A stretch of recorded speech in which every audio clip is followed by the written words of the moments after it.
What is up, everybody? We are live in Bryant Park, New York City on Monday night. And we are going to be commuting home from work all the way back to 59th Street, Columbus Circle.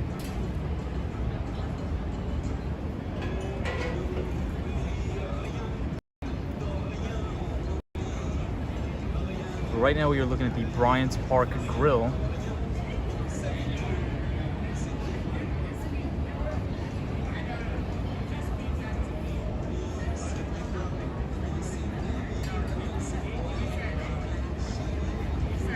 Hey, what's up, Soho guy? What is going on? It's gonna be a quick stream tonight, commuting home from work. What's up, the ABX crew? We are here at Bryant Park. We're at the Bryant Park Grill. It's a beautiful night out here in New York City. Hey, Sally's here, says, hey Tom, I just got my first dose of the vaccine today. Awesome. Hope you're feeling well. Hope you're feeling well, Sally. Thank you for joining. Hey, Dante. Rose says, hey Tom. DJ's here, says, hola Tom, what's up? What's up, guys? So we don't have the skateboard today. That's because I was at work, so I actually left and we're gonna be commuting home from work, but we are in Bryant Park right now. Bryant Park is beautiful, beautiful tonight. DJ says, hey, what's up, Tom? DJ, hope you're well, my friend. This is Bryant Park at night. It's beautiful. And Sally says, yes, I'm okay, Tom. Awesome, Sally. Good to hear it. So, Sally, you said you got your, okay, the first dose. So you got to get the second dose, I'm assuming in 2 weeks from today's date, correct? Hey, Rosie's here. Says, hola. Hola, Rosie. ¿Cómo estás? So we are right next to the Bryant Park Grill. It's a beautiful restaurant. They have some really nice music playing. DJ says, I'm good, and you? I'm really good. Just got off of work, and we're just gonna be commuting home. I don't have the skateboard tonight, but we're just gonna be walking around and just walking back to my apartment. Hey, and we have Patrick, New York here. What's up, Patrick? Welcome to the stream, Patrick. Hope everybody had a good Monday. Hope everybody had a good start to the week.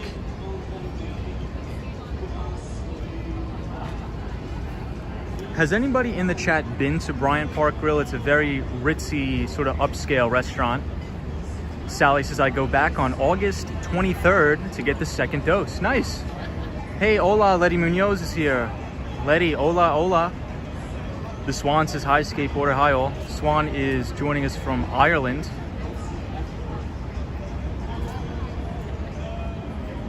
The Swan, we're at Bryant Park. And we're gonna be walking back, commuting back home. Dante Rose says he's never been. The ABX girl says, yes, a company summer party. Yeah, the ABX girl. So the ABX girl is our pal from the Bronx, and she used to work on Wall Street.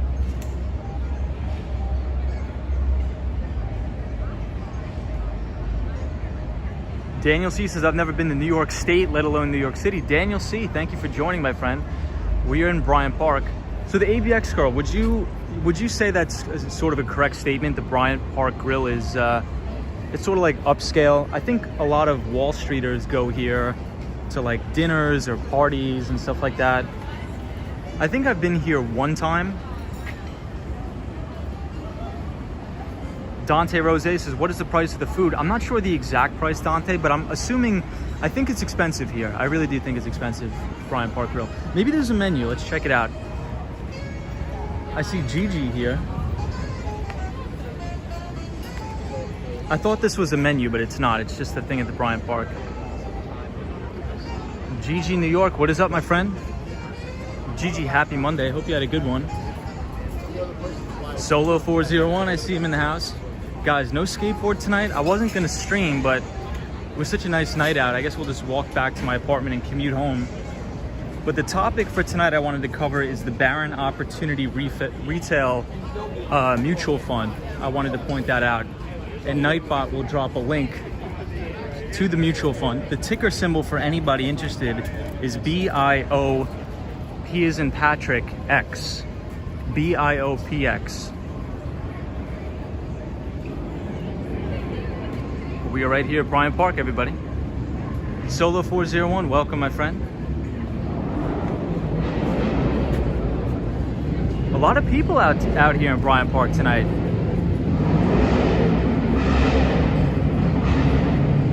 GG New York City, what's going on, GG? Dracula says good evening, Tom and everybody. What's up, Dracula? Good evening.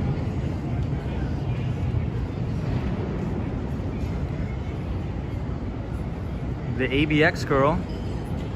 Oh, Sally says you got your vaccine at Rite Aid. That's cool. The ABX girl says it's upscale. It's a place if you cannot rent out Cipriani. Ah, okay. I think there's one right on Wall Street, isn't there, ABX girl? Joe Hernandez says, hey, Tom, was watching AK but came here. Appreciate it, Joe. We're not going to be skateboarding tonight. I'm just commuting home from work, actually. So I just thought I would take you guys along for the commute. But Joe, hope you had a great Monday. So the Swan, if you want a link to the article, the Swan, you could do ! Baron. So ! BARON. Hey, and I see L the Original here. What's going on? What is going on, everybody? Hey, and I see Irivas. What's going on, Irivas? So this is the Salesforce Tower right here. And the CEO is Mark Benioff.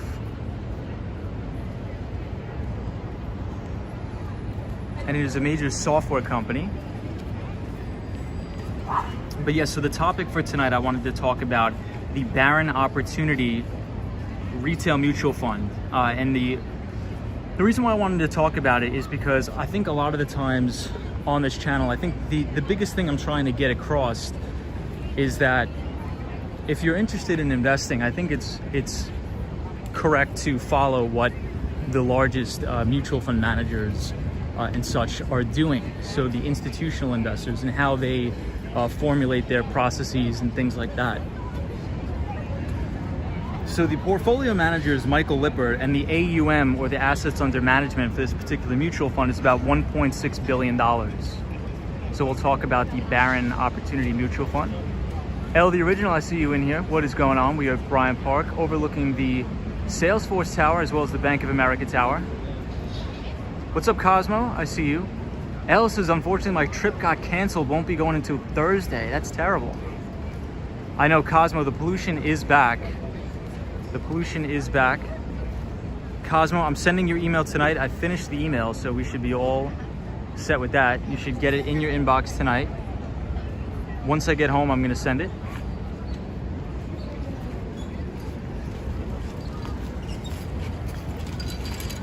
Cosmo, my friend, how was your Monday? Hope you had a good one.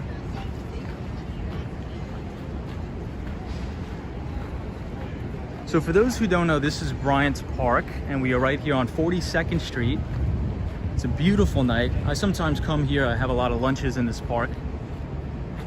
Hey, Carlos is here. What's up, Carlos? Welcome to the stream, my friend. We are here at Bryant Park, and we have a pretty nice view. The ABX girl says the appetizers are from $8 to $17, and entrees are from $18 to $45. Wow. For the Bryant Park Grill. But right here is the main Bank of America Tower. Hey, Hassan, what's up, Hassan? Says, can't wait to see the ice rink in a few months. Hassan, I think I could wait a little bit to see the ice rink, man. I don't really like the winter, to be honest. I don't really like the winter, to be honest, but Hassan, thank you for joining, my friend. Thank you for joining. So let's take a little walk around Bryant Park. It's one of my favorite parks in the city. We don't have the skateboard tonight because I wasn't going to stream. But I thought, you know what the heck? I just got off of work, so we might as well commute home and take you guys along for the ride. Ooh, the ABX girl says the cocktails were $16 and up. Yikes. Big yikes, ABX girl. Ireva says, I was watching on YouTube, Meet Kevin channel. Seems everyone is excited about Tesla. I'm learning. Yeah, so Irevis, today, Tesla actually reported earnings and they exceeded expectations. So last night on the stream, we were talking about how Tesla was reporting earnings. Today, We have a huge earnings week on Wall Street. We have Apple reporting, we have Facebook, Amazon, Microsoft, and Atlassian. And Atlassian is the one I'm really looking forward to because I cover that stock extensively. And Atlassian, the CEO is Michael Cannon-Brookes.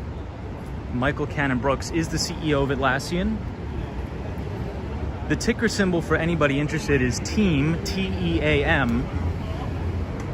And they are an Australian software company.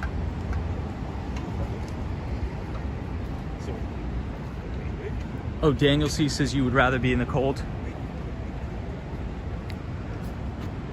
So Daniel C says I'd rather be hot than cold any day. Daniel, I agree with you 100%, my friend. 100%. Dante Rose says I never saw snow, to be honest. Jeez. Well, you got to come to New York during the winter, and you'll see a lot of snow, my friend. Joe Hernandez says the Dow is up. Yeah, the market's finished mixed. I think the Dow Jones Industrial Average finished higher. The S&P 500 up fractionally, but I think the Nasdaq closed in the red, and we saw continued selling in Chinese names. So like Alibaba, Tencent, JD continued to get absolutely clocked due to China regulatory oversight. So that is something to watch. Speaking of China, we are right near the Bank of China right now, looking straight ahead. Hey, Hassan says, what's the weather like right now? Hassan, if you do exclamation point weather and then New York, the Nightbot, I programmed it to tell you the exact weather. But right now in New York, it's beautiful. It's probably about 75 to 80 degrees, very low humidity. Very, very low humidity, Hassan. Sally says, beautiful nighttime. Yeah, it's really, really nice. It's really, really nice. So this is overlooking 40th Street and Avenue of the Americas. EBITDA says, I think all the Chinese ADRs got smacked. $2 trillion market could flow into their exchange. What is up, EBITDA? Our pal that works at Bank of America, Merrill Lynch. Hope you had a good Monday. Tesla reported EBITDA after the bell. They beat on both top and the bottom line. So hopefully you weren't too busy tonight, EBITDA.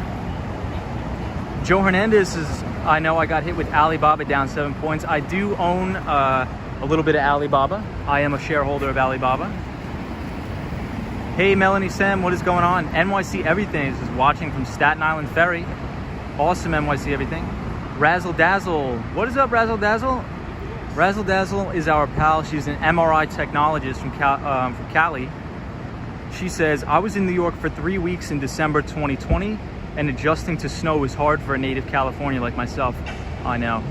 See, I think, so here's my game plan for this year. I believe after Christmas, what I want to do is, I think I'm going to go to Miami.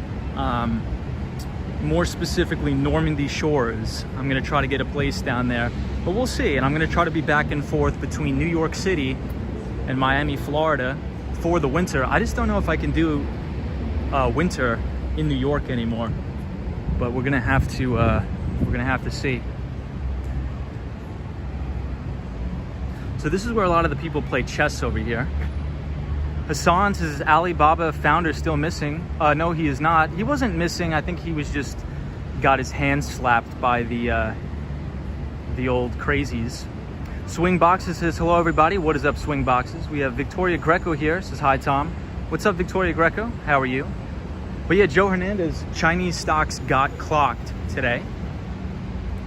They did get clocked.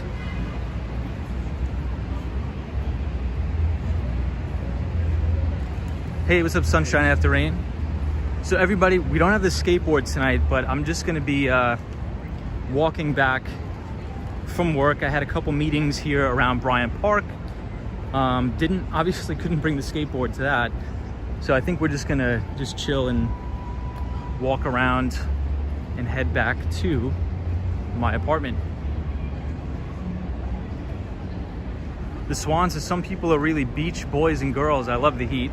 Swan, same here. I don't think I would ever leave New York City entirely, but for the winter, I think I would. For the winter, I definitely think I would. Hassan says, I've never visited New York City in the summer. Hassan, I think that is probably the second best time to visit New York. The first best time, in my opinion, is probably the autumn, so you can see all the foliage and leaves changing in Central Park. That's probably my opinion.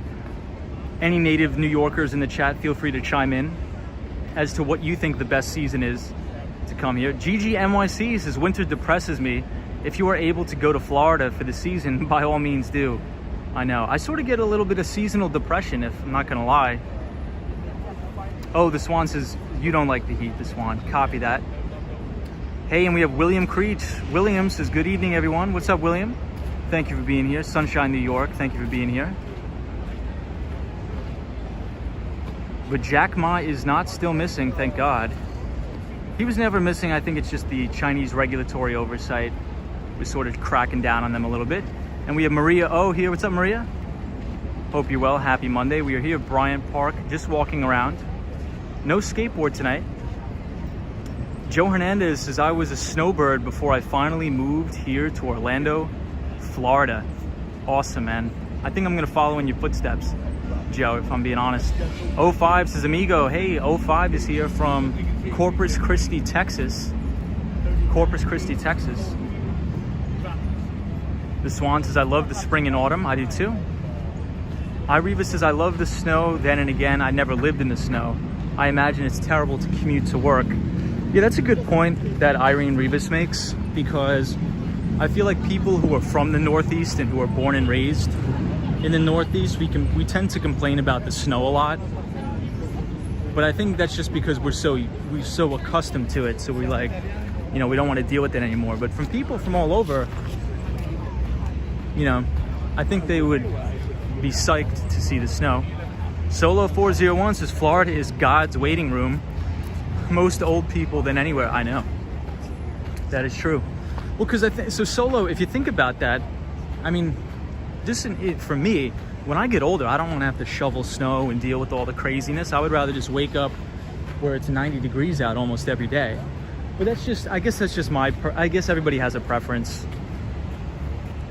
Hey, Victoria Greco is here from Argentina. What is up, Victoria? Glad you're here. Says, spring is my favorite season. I'd love to go to New York in the winter, though, to see the Christmas decorations. Ooh, that is a good point. That is a good point. I mean, New York is beautiful, but after Christmas season, it is not very pretty, in my opinion.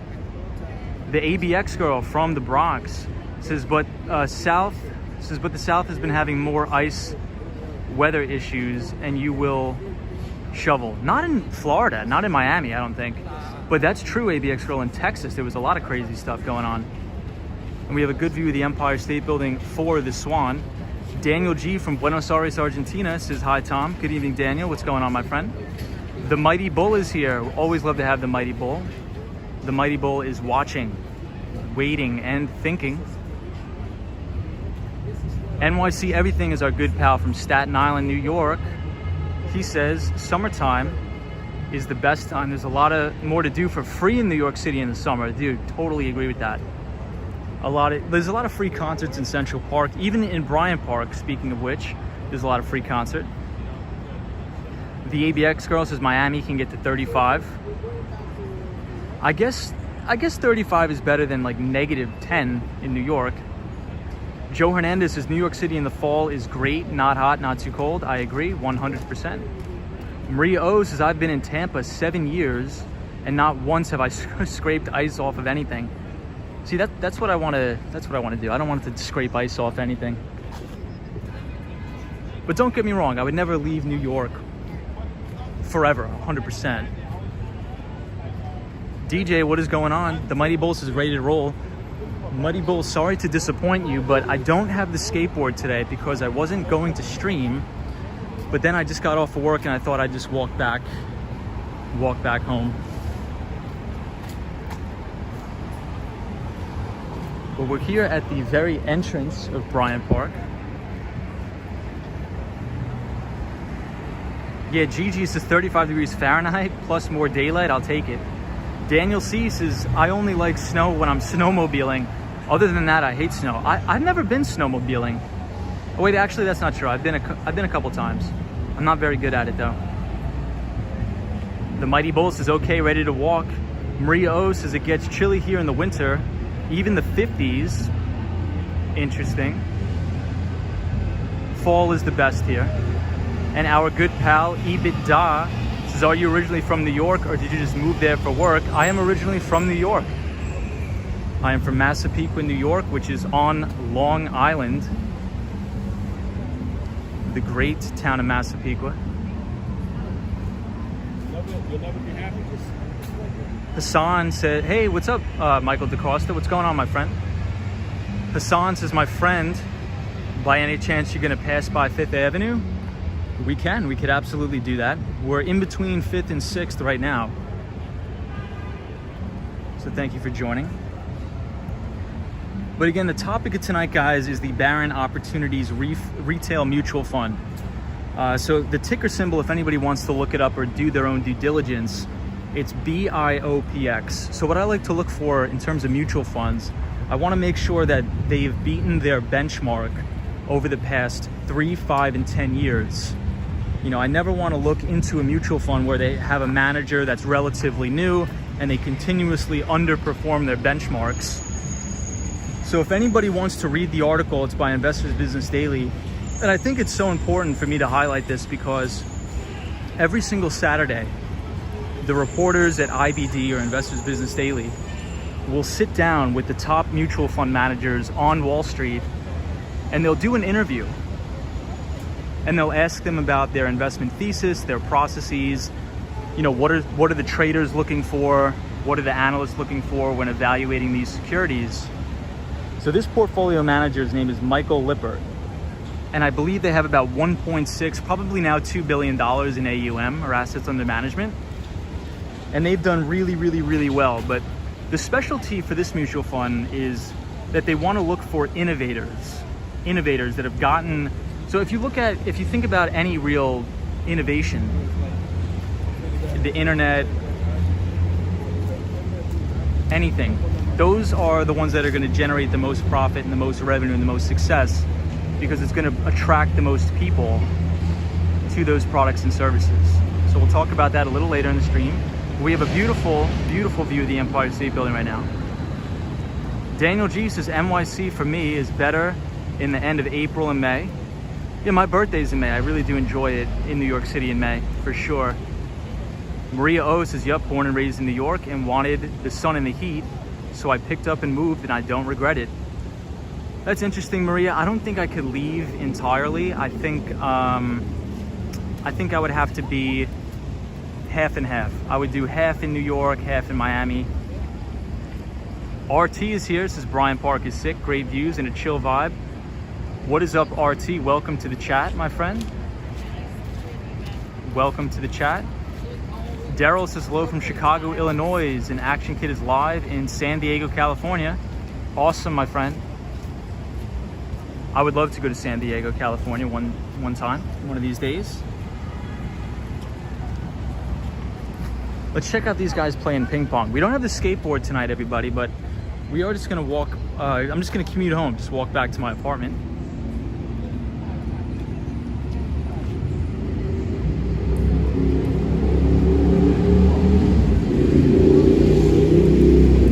Soho guy says, Tom, if you move to Florida, you could save a ton on income tax. You are right, my friend. Yes, I can. But the thing about Florida, I will say, is they're getting a little bit smarter in terms of like all the tax havens, because if you want to buy property anywhere in Florida, the property taxes are not as cheap as they were before. They're actually pretty high.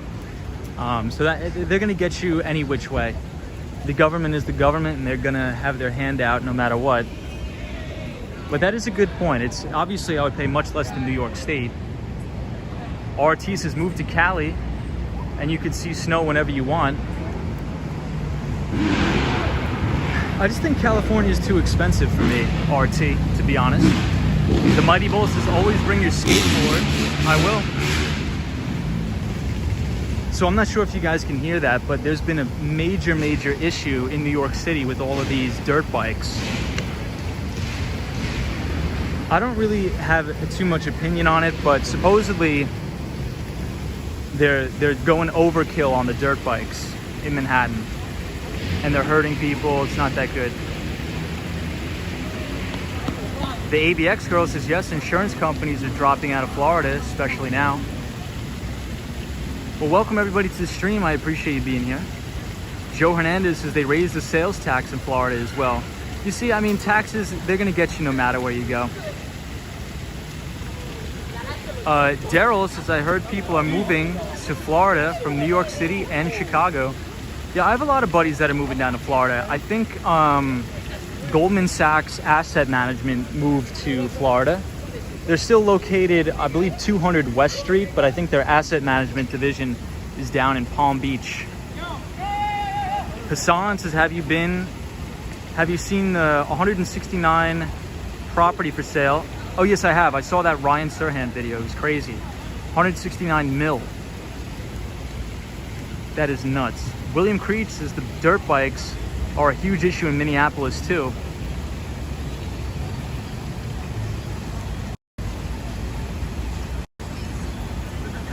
Yeah, it's a huge issue here. De Blasio's having a field day with them. The Swan says, I'm into bikes big time, but not endangering other people or their property. Yeah, I think it's just here they ride the illegal dirt bikes down the street or down the middle of the road, which is not good. Maria O says a lot of companies have moved to Florida because of tax reasons. Interesting. Hassan says, I heard the building has many issues. I heard that too. I think there's like massive flooding in that building for some reason. Daniel C says they ruin it for all of us riding off-road motorcycles, type of motorcycles on the street, stunting around. Yeah, Daniel, I agree. It's always like the select few individuals that ruin it for everybody who's a responsible biker. So I hear you over and out. Hassan said, would you buy that? If I don't have anywhere close to 169 mil, my friend. EBITDA, hey, what's up, EBITDA? Says literally night and day when it comes to taxes. I feel like the flow will continue until New York does something. EBITDA, that's a fantastic point, my friend. Trust me, I know. I am from Long Island. The property taxes are through the roof. The ABX girl says the healthcare system in Florida, nope, no way. I work with Medicare in New York City, hands down. That's also, you know what, ABX girl, that brings about a very good point. I think in terms of making a decision, you have to keep everything in mind. Everything in mind. So that's true. There's give and take of everything. ABX girl, so it's good that you bring that up. Soho guy says, hey Tom, I'm thinking of moving to Florida. If you don't end up liking Massachusetts, I'll be able to save over $30,000 in income taxes. Well, good for you, my friend. That's awesome, Soho. Maria O says, I believe it's happening more because they're aware that police officers won't chase them. They're abusing it now. Oh yeah, in terms of the bikers, yes, that is true. I remember in 2013, 2014, there was a big incident where a police officer literally samurai kicked this guy off the bike and he almost died. So they stopped going after the bikers in its entirety. And this was actually in the Bronx, and the video is still on YouTube if you want to look it up. He was driving past an NYPD car on his dirt bike, and the cop comes out and just kicks him on the ground when he's going like 25 miles an hour. The Mighty Bull is watching, listening, and thinking. The ABX girl says, Florida, if you need a job, salaries are awful. Unemployment is $250 per week. Big yikes, ABX girl, big yikes. Hassan says, I mean, would you buy that? I don't think so. If I had big money, I think I would want to buy an apartment in 220 Central Park South. So 220 Central Park South is actually the biggest penthouse there. Is owned by the owner and founder of Citadel Securities, Ken Griffin from Citadel. Hey, Jacer's here. What's up, Jacer? Long time no see, my friend. What is going on? Jacer, what is up, my friend? Hassan says, after all the winds and issues of flooding, that's true. Sally, thank you. It's very nice of you. I agree, Sally. Photos from around New York. What is going on?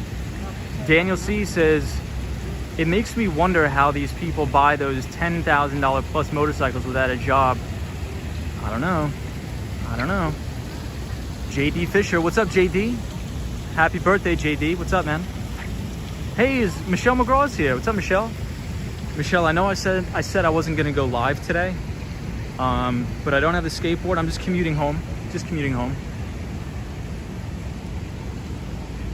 So we're gonna walk all the way back to 59th Street, Columbus Circle. So one of the interesting things about the mutual fund I wanted to highlight tonight is that the majority of their holdings, right, so their core portfolio is in all the leading stocks that we like to talk about. So all of the stocks that have a compounded annual earnings growth of 25% plus. So if you think about your Googles, your Microsofts, your Amazon, all of those pretty much every year, their EPS or earnings per share is growing at 25% or more. So that is their core baseline of their portfolio. However, his thesis is if we can stabilize the portfolio's volatility with those names, we can allocate 10% of the portfolio to extremely high risk micro cap and small cap stocks. But not just any small cap or micro cap stocks. What he looks for is in the biotechnology space. And for me personally, I steer clear of biotech stocks like the plague. I completely avoid them. And the reason for that is so my brother works in the biotech industry. He used to be an engineer, a biomedical engineer at Amgen and AbbVie. And a lot of these drugs that these companies manufacture is all reliant on if it gets FDA approval or not. And a lot of these startup biotechnology companies, their entire revenue stream of the company is reliant on if the drug can pass FDA approval or not. So a lot of the times, you'll hear a lot of news and rumors floated around on the street that, hey, they're gonna get FDA approval, and then it comes out one night that, nope, the FDA denied them, and then the stock is down 70% overnight. So that's just sort of not my area of expertise. So I really try to stay away from very small biotech stocks. The only time I would really go in those companies is if I was a big mutual fund manager like this guy, Michael Lippert, and he employed analysts that were previously doctors and engineers in the medical field. Right, a lot of people don't understand, especially mutual funds specific, targeted at a specific sector. A lot of the analysts have worked in the medical field before.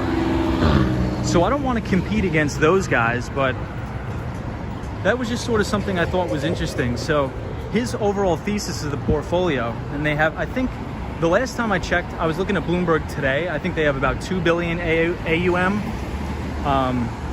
But when this article came out, and if you want to read the article, if you put !Baron, so BARON, it'll take you to the link where Investors Business Daily does a complete interview with this mutual fund manager.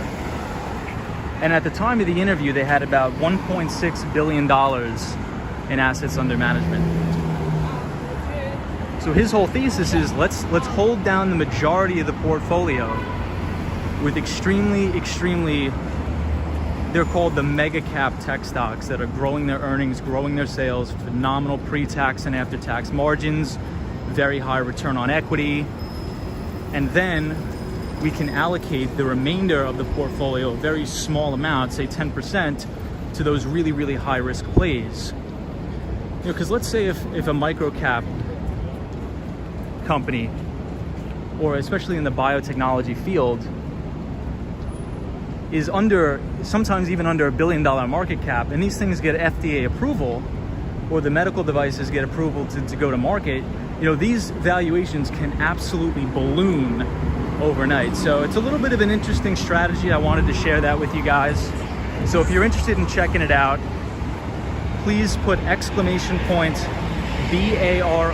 in the chat, and Nightbot will drop the link to the interview. And I'll catch up on the comments right now.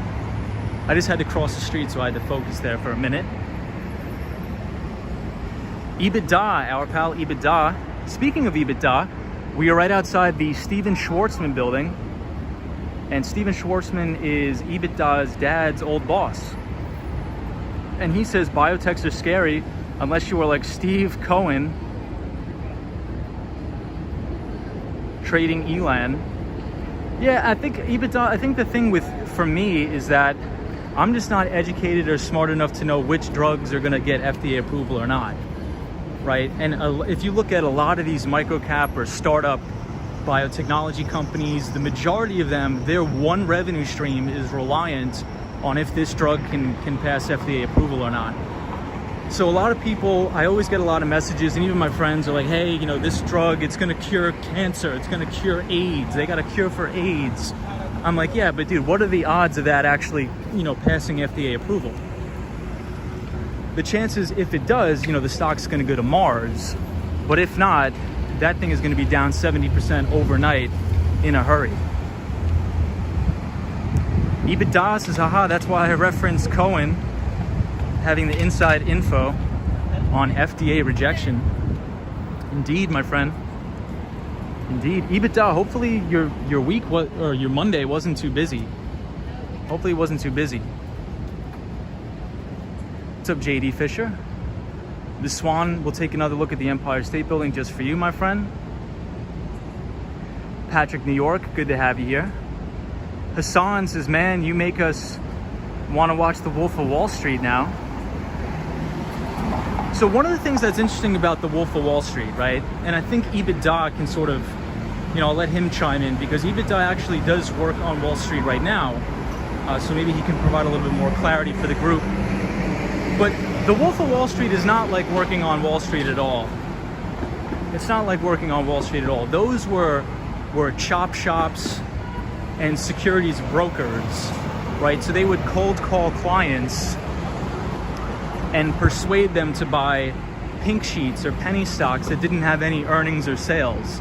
And essentially those companies were scams. But there's a lot of meanings to working on Wall Street, right? So for example, EBITDA is in mergers and acquisitions. So he doesn't deal with trading stocks.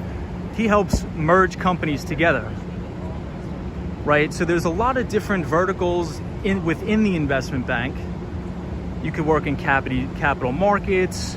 You can work in mergers and acquisitions. You know, there's a ton of things about working on Wall Street. Not everybody was hawking penny stocks. Hey, BR, happy birthday, JD. What's up, BR?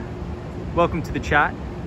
Joe Hernandez says, Wolf of Wall Street was a boiler room company. Yes, exactly. The Wolf of Wall Street was a boiler room company where they would essentially, it was just salespeople that had no idea about investments. They had no idea about stocks. And they would just cold call and hammer these really uneducated or old people, just to be quite frank with everybody. And they would coerce them into buying stocks that would pay them a handsome commission. Right, so if you think about a pink sheet that nobody knows, like a piece of junk company, if I get somebody to buy that, that's gonna be a lot harder to get somebody to buy that than somebody to buy, say, Microsoft or an Amazon or like a big, large cap stock, right? So that wasn't really, you know, I think it paints a bad picture of actually working on Wall Street. Those are like stock brokers where they're cold calling the retail public. That wasn't really too much institutional investors. Hey, George Faith is here from Phoenix, Arizona. What's up, George? Welcome. We are at the new New York Public Library on 5th Avenue. EBITDA says most of that Wolf of Wall Street culture left in the 90s. JD, happy birthday. Patrick, New York says boiler rooms were big years ago. Maria O says it's a vicious cycle. Most of research depends on government grants, so it's not beneficial to approve a lot of these meds. Very good insight, Maria O. Thank you for that. Photos from around New York says I really liked Boiler Room. That was a great movie. It really was a good movie. EBITDA says nothing like Wolf of Wall Street. Those were teeny brokerages selling OTC. Yes. So OTC is an acronym for over the counter. So like really terrible companies. So, and I think that's why a lot of Wall Street gets a bad rap, right? Because people watch a movie like that and they think, you know, that's how all of them act. However, you know, the majority of of Wall Street did act poorly during the 2008 financial crisis. Very poorly during the 2008 financial crisis, when the mortgage bankers were giving mortgages or home loans to people that were subprime. They're called subprime. Hey, Johnny C says, what did the market do today, young man? We finished mixed on Wall Street. The S&P 500 was up fractionally. The Dow Jones Industrial Average, I believe, finished at another all-time record high. And the NASDAQ finished in the red a little bit. But Johnny C, big week on Wall Street. Tesla reported earnings, beat on the top and the bottom line. Tomorrow we have a lot of, all this week we have Visa, we have all of the fintech companies, we have Twilio reporting. Who else do we have? We have Amazon, we have Facebook. We have so many companies reporting earnings, and it is going to be a wild ride. So expect volatility coming into this week. Hey, George Faith says, I just found your channel today. I watch Walk, Ride, Fly too. I really like Walk, Ride, Fly. He's a very nice guy. I watch his stuff a lot. Very nice guy. I forget his name, but he's very nice. But thank you, George Faith. I appreciate you, my friend. We are here on 5th Avenue. I think somebody in the comments wanted me to walk up 5th Avenue, so we're just going to be commuting home. JD Fisher, happy birthday, my friend. I think I told you before, so, but happy birthday again. So for anybody interested, if you want to go to the brand new New York Public Library, it is right here. And right in, this is where I go every day, right here. This is where they have all the Bloomberg terminals. So it's called the New York City Business Center.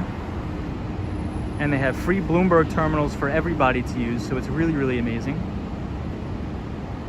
So let me catch up on the comments. I don't want to miss anybody. The Mighty Bull says the vaccine didn't pass FDA approval.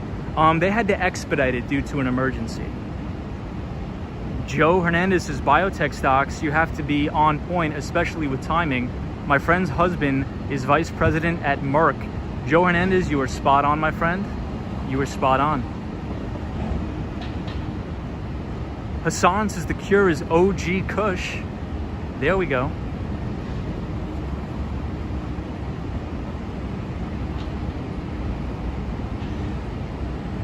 But yeah, so if anybody's interested, this is the brand new New York Public Library here. EBITDA says appreciate it. It wasn't too bad. Mostly was on the phone.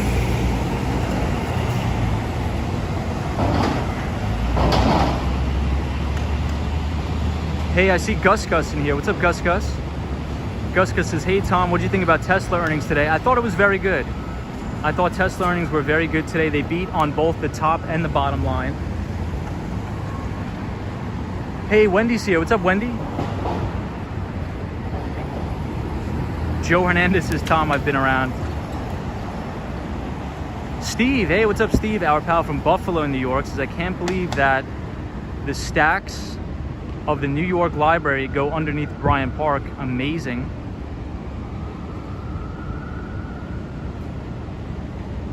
Daniel G says, is that library for free? Yeah, so if anybody wants to come here, you can use the Bloomberg terminals on the 5th floor and you can move some crazy size. Hey, Hassan says, when I'm in the city, I stay on 53rd Street and 5th Avenue. That's why I wanted to see 5th Ave. Thanks, man. No problem, Hassan. Daniel G, our pal from Buenos Aires, Argentina, says, last year I bought a lot of Pfizer shares. Didn't work as I expected. Really? Pfizer's, I think, breaking new all-time record highs, isn't it? I don't follow biotechnology too much. Sally says, hi, Tom, I'm enjoying the stream. Thank you, Sally. What is going on, Wendy?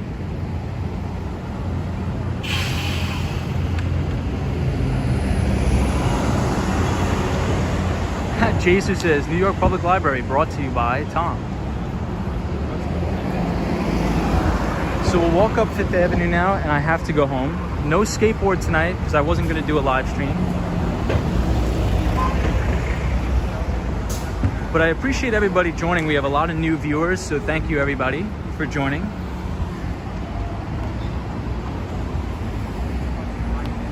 So just a really, another thing that I thought was very interesting in this article, and it really goes in tandem with what we talk about a lot on this channel, is that the portfolio manager, Michael Lippert, you know, he wants to look for companies that are completely dominating a specific sector, right? You know, and one of the things, so my really good friend Jim Ropel, James Ropel, he's a hedge fund manager at Ropel Capital Management. You could check him out, Ropel Capital Management. And he used to work for O'Neill Securities, which is William J. O'Neill's advisory company and hedge fund. And he always says to me, he's like, Tom, we want to look for the best ideas, not just a good idea. Because sometimes, I'll do my analysis on a stock, I'll send it to him. And he's like, yeah, Tom, that's a good idea, but it's not like the best idea out there right now. We want to make sure we look for the best ideas. So Michael Lippert, he essentially says that he wants to invest in companies that are dominant and growing in their respective fields. So the two companies he mentions are NVIDIA and Snapchat, right? And I thought it was interesting that he mentioned NVIDIA because we talk about the global semiconductor shortage on this channel quite frequently. So as we move into the age of artificial intelligence, machine learning, IoT, 5G, autonomous driving, and hey, Tesla just reported earnings today, and one of their big key points that a lot of the analysts were asking about is how far along are you guys on your autonomous driving?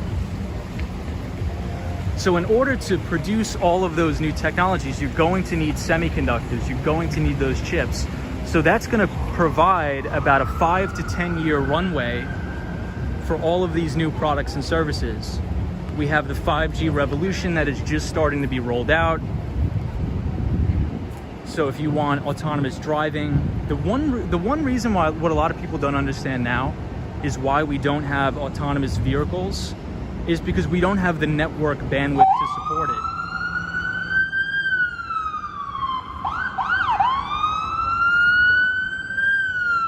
We'll wait for this guy to cross.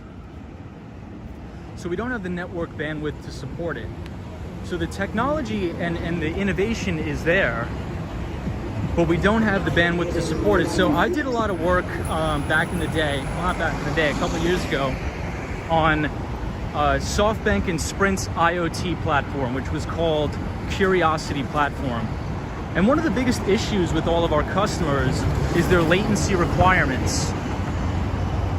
So if anybody knows about telecom or tech, there's something called the latency requirement. So what a lot of these companies look for in IoT and robotics, and especially artificial intelligence, not artificial intelligence, but autonomous driving, is they need an extremely, extremely low latency, high throughput network in order for these things to work, right? So very, very low latency, high throughput, because if you think about it, if nobody's driving the car, there's going to be about 1,800 semiconductor chips that need to speak to the network, right? And that's as we move into the age of edge computing too, to say, hey, slam on the brakes.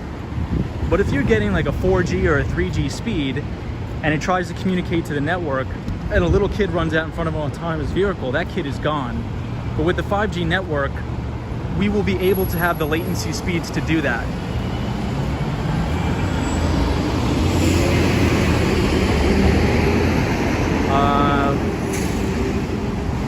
Let me just check out the comments.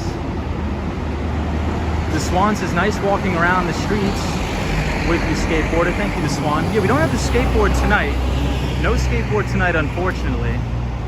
The Swan says learning more. The Mighty Bull says learning more. The Swan says 5G. I'm very skeptical. Daniel G says, yes, that's right. Wait till 5G. Yeah, Daniel, and that's why like a lot of people, right now 5G is a total buzzword. Anybody who's worked at like a major telecom company or has any engineering experience, it's a total buzzword right now. You need the infrastructure to roll out a true 5G network for these new innovations to really take a foothold, because you just don't have those bandwidth and throughput requirements and latency requirements. You really it's not here now. It will be though. I could say that with certainty that it will be here.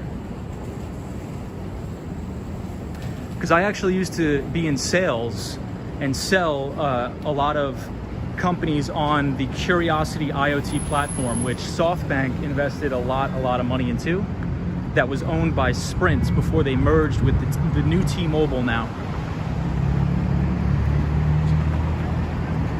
Chris Mills has got to have the infrastructure. What's up, Chris? Thank you for being here, my friend. Always fantastic to have you here, Chris. RJ says Verizon, very safe, I feel.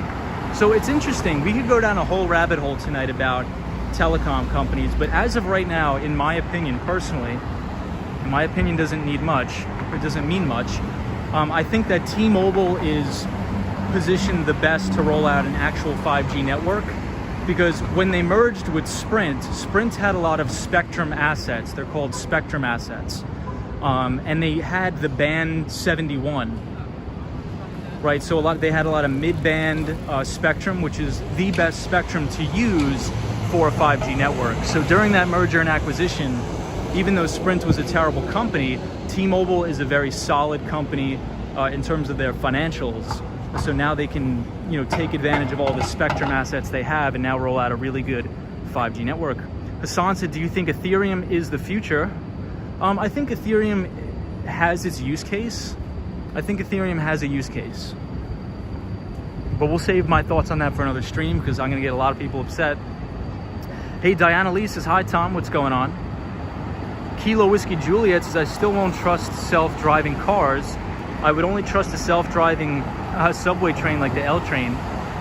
In my opinion, once we have fully autonomous vehicles, if you look at the data, I would trust them way more than even myself. Daniel G says, Tom, which company is investing in quantum computing researching, do you know? I think a lot of them are.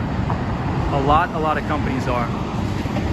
Honeywell, look up the company Honeywell. They are investing a lot of money into that.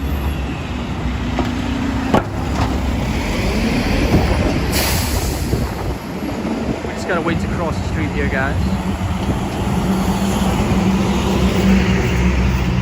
EBITDA says, Wall Street Skate Bro, what's your thought on most of Tesla's sales coming from the tax credit, not car sales? EBITDA, I was actually just about to bring that up. So if you look at the earnings report today, EBITDA, every single quarter, less and less of Tesla's earnings or revenue is coming from those tax credits. So this quarter was the least amount of money generated by Tesla from those credits and the most amount of money generated from actually selling their vehicles. So I think it's gonna. Oh, these are parrots, dude. They don't like the man at all. So that's what's missing. Do you take Apple Pay? Wow, that was. Well, there you go, parrots right here on Fifth Avenue. But yeah, so I think Tesla. If you look at their earnings report, they had the least amount of revenue come from the tax credits in all of their history. Hey, Jonathan Matwood, what's up, Jonathan? Says, I saw these parrots on New York Life vlog, Small World. Hey, what's up, Jonathan? Thank you for joining, my friend. We usually skateboard around the city, but tonight we're just gonna walk and commute home. I wasn't gonna stream tonight, guys, but I was like, might as well, we'll just chill. Joe Hernandez says, the infrastructure to accommodate Tesla and other companies are going to take years, and that is another issue for their future stock earnings. I also think that Tesla is going to break into actually selling and soliciting their batteries. But I do agree in terms of the infrastructure. If you want to really focus on autonomous driving, you're going to need a true 5G network. Jason says, run pirates. Hey, Cosmo Scary says, Philippines won their first gold medal ever. That's amazing. In what sport, Cosmo? Hassan says, I agree. EBITDA says, at Hassan, I think ETH is the one due to its tech, at least over BTC. If I was going to own one or the other, but I don't, this isn't, investing advice, my opinion really means nothing. If I was to own one or the other, I'd probably own Bitcoin. Just because I think the remittance markets, in terms of remittance payments, is huge. And if you're really focused on decentralization, which everybody seems to be so obsessed with decentralization, in my opinion, it doesn't really matter for me. I'm not paranoid. I really don't think that world governments are out there to just kill us all. Some are, but I'll digress. But ETH is built on Amazon AWS infrastructure, and a lot of people don't understand that. So if AWS all of a sudden says, hey, shut down Ethereum, they could just pull the plug because Ethereum is built on AWS. Cosmo Scary says, I think in women's weightlifting, Cosmo, I think I was watching the women's weightlifting, and I think China won the gold medal or something like that for women's weightlifting. Daniel G says Honeywell. Thank you, Tom. Yeah, Honeywell is very, very deep into quantum computing. So is IBM. But I'm very critical of IBM. Maybe I shouldn't be, because if you look at their earnings, the majority of their earnings are actually from this consultancy. They're really not that big of a tech company anymore. But I think they could turn themselves around, especially with their platform, their artificial intelligence platform. But I'm also very critical of that too. Hey, AZ is here. What's up, AZ? Thank you for joining. I appreciate it.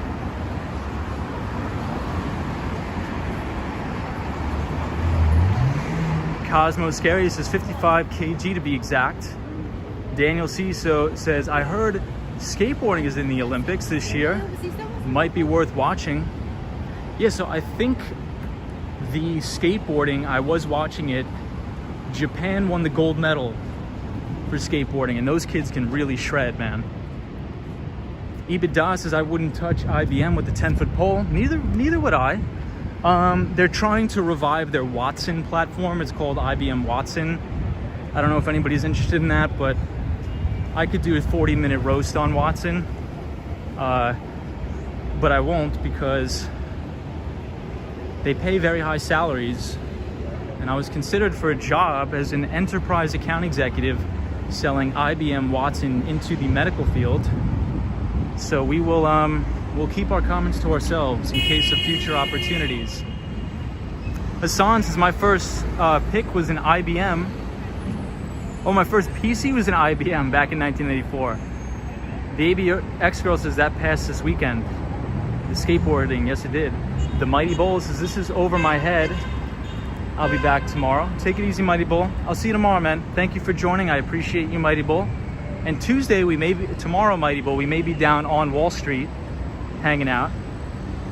The Austin Tennis says, hey, Tom, great to see you. Didn't expect you to be on tonight.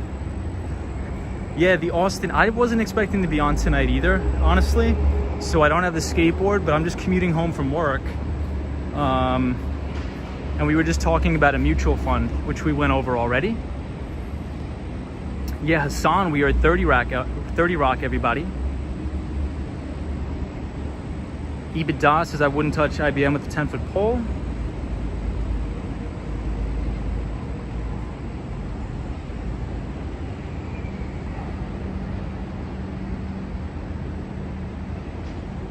Jonathan Matwood, how are you?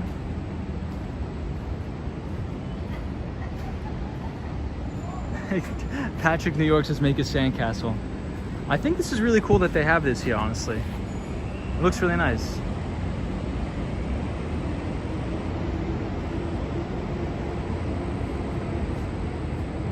EBITDA says I'm calling it a night. You all have a good one. EBITDA, man, have a great rest of your week, dude. Hopefully you don't get slammed due to the earnings season, but we'll catch you later, dude. Thank you for joining as always. We appreciate your insights as always, my friend. So thank you so much for that. The Austin Tennis says, how did Tesla earnings go? I thought it went very well. They beat on both the top and the bottom line. We just reviewed that on the channel, but Tesla reported a great quarter. Tesla reported a really, really good quarter. They beat, so yesterday, for anybody who was on the stream yesterday, we did a complete full recap of all the major tech companies that were reporting earnings. We went through their analyst estimates, their revenue estimates, their EPS estimates. Tesla was projected to earn about 90 cents in their EPS, and I think they did about 190. So it was a big, big beat on the top and the bottom line. Don't quote me on that, but I do believe it was a big beat on both top and the bottom line. The Swan, what's going on in Ireland, my friend? AZ, what's up, bro? I'm glad you're here, AZ. Chris Mills says I would be careful of that sand. I know. Could you imagine, like, just think about this. This is what I think about at the Rockefeller Center sand. Once it's like 2 o'clock, 3 o'clock in the morning, can you imagine how many rats run through here at night? Not to put a disgusting picture in anybody's head, But can you imagine the amount of rats that are running through this 30 rock sand at 3 o'clock in the morning? The Austin Tennis is, Tom, do you feel like from a sales perspective, software like Salesforce is oversaturated? I don't. I think if you work at Salesforce, Salesforce is a CRM, mainly a pure play CRM, right? Which is a customer relationship management software. However, Mark Benioff, which is the CEO of Salesforce, has a ton of cash. That company has so much cash, and they're making acquisition after acquisition after acquisition. Prime example is, I believe in 2016 they acquired MuleSoft. Don't quote me on that, but they made an acquisition of MuleSoft, and then they just closed on their merger and acquisition of Slack. So Slack was a publicly traded company under the ticker symbol WORK, work, and Slack is essentially a competitor of a Microsoft Teams. So I think Salesforce owns the entire customer relationship management infrastructure.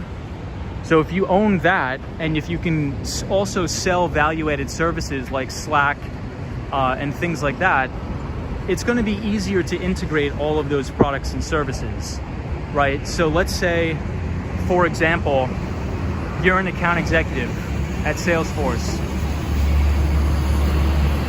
and then you have an existing book of business. So if you're an account executive at Salesforce, 9 times out of 10, you're probably going to cover a pretty large territory.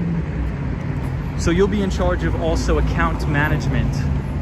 So let's say if I am, I don't know, a consulting company and I have Salesforce for my CRM, you'll probably get assigned as their account executive, and you can call on the customer to upsell them into additional Salesforce products and services, such as like lead generation tools, really anything, right? So I think it's an untapped market in terms of add-on or value-added services, if that makes sense, the Austin Tennis. So hopefully that answers your question, my friend. Hassan's is man GE building, Comcast building now is gorgeous. Yeah, so Hassan, you know what's interesting? Photos from around New York, and I'm not sure if he's still on the stream tonight, but photos from around New York just informed us that the Time Warner Center is now called the Deutsche Bank Tower. How crazy is that? I never knew that, but supposedly, oh, here we go. Yeah, so photos from around New York is here. Yeah, so photos, I was just telling Hassan that the Time Warner Center is now renamed the Deutsche Bank Tower, which is really crazy. I never knew that. I never heard about it. Really crazy. Yeah, Hassan says it is. Since when? I don't know. Since photos from around New York let us know on the stream yesterday. AZ says, thanks, Tom. Always a pleasure to be here. AZ, always happy to see you, my friend. We're here outside of St. Patrick's Cathedral, my favorite church in the city. Look at the architecture. It's beautiful. Hey, RJ, thank you for stopping by.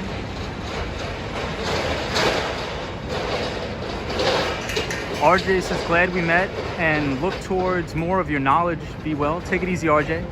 Thank you for joining, my friend. I really, really appreciate you.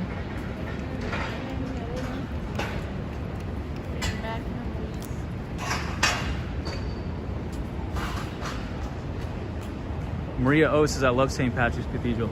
It's beautiful. I actually used to go to Mass here every Sunday with my mom, but due to the virus, I sort of stopped. The Austin Tennis says, would you recommend looking into account manager positions? Is that mostly working on existing accounts? I was interested in looking for a position that I saw for Square. Yeah, it just depends. I think me personally, I would stick with account executive. Account manager, you're not going to make as much money, but it's all about what you want to do. It's all about what you want to do. You're always going to make the most money in account acquisition. Kilo Whiskey Juliet says, that's nice, Tom. Thank you, Kilo Whiskey Juliet. Joe Hernandez has been to St. Patrick's many times for Christmas Mass. That's beautiful.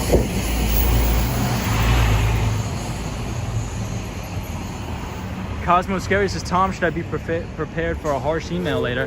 No, dude, not at all, man.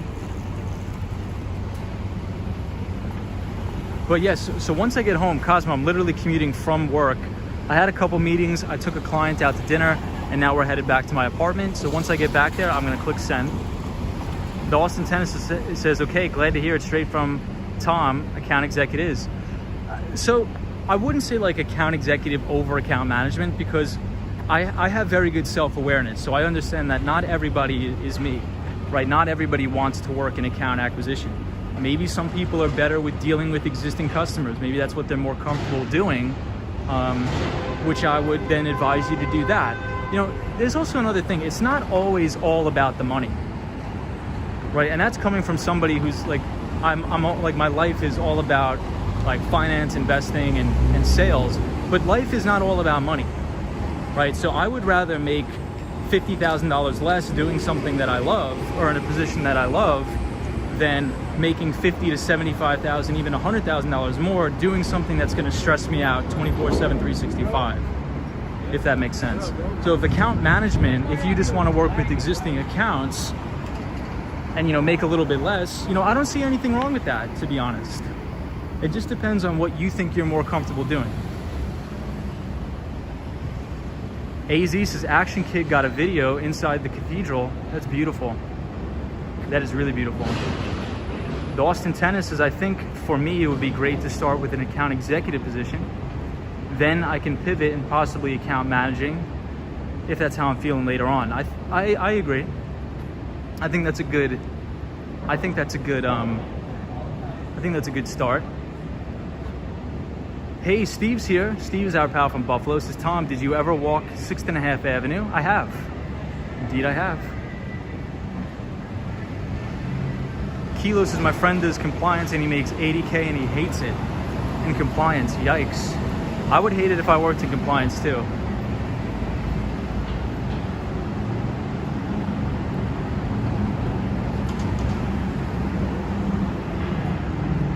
But thank you everybody for joining. I appreciate it. Hope everybody's having a great night.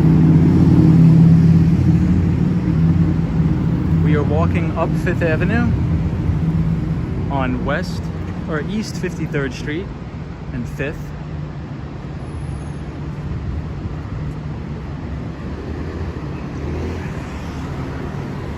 The Austin Tennis says, where did you take your client out to dinner tonight? I went to Becco. BECCO, very good place. Joe Hernandez says, any meetings tomorrow, Tom? Yeah, I have a big meeting tomorrow with a company that sells digital advertising.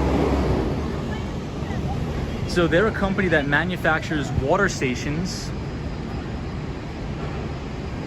And what I'm going to try to provide is white label data service. Check this out, and routers.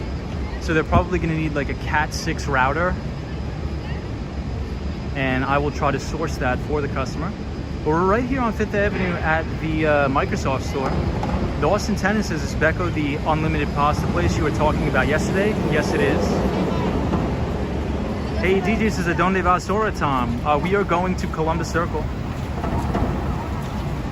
Gerald Lee says, hey, Wall Street Skate Bro, looks like a good night for a live stream. What's up, Gerald? Thank you for joining, my friend. Gerald, we don't have the skateboard tonight because I wasn't going to stream. But we're just commuting home from work.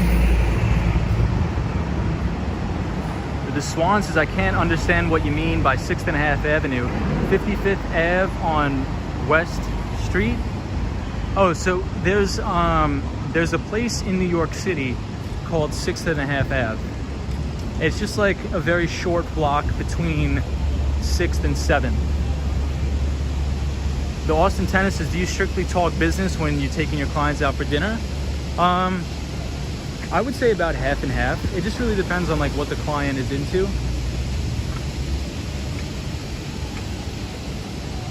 But usually we talk about the dinner. So like tonight I was like, oh, this is the best place. My grandmother took me to this place when I was a kid. You know, just sort of like, you know, it doesn't have to be all work and all stress all the time. It's just a chance for you to like, you know, get to know the client a little bit better and things like that. But negotiations are better over like dinner or something like that. in my opinion, because like it's not a stressful environment. Like if everybody's just sitting down at a Zoom meeting all the time, the customer's probably not going to be as comfortable as if, you know, he sees what you're like outside of work. You know, hopefully he sees that you're a good guy, things like that. So we're at the Peninsula Hotel in New York. Sally says, I'm still here watching your stream. Tom, as always, enjoying the fun stream. Thank you, Sally. So this is the very famous Peninsula Hotel. Hey, Zap Allen's here. Says, hi, Tom. Didn't think you'd be streaming tonight. What's up, Zap Allen? I didn't think I was going to be streaming tonight either. I don't have the skateboard. I'm just commuting home from work. So we were just talking about a mutual fund, which we went over. We went over some biotechnology stocks, and then we were talking about Tesla's earnings. Tesla reported earnings today after the bell, which was fun. Hey, and we got Felix in here. What's up, Felix? Hola, Felix. ¿Cómo estás?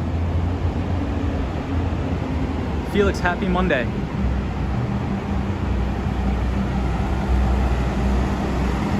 Hey, Charlie, bienvenido.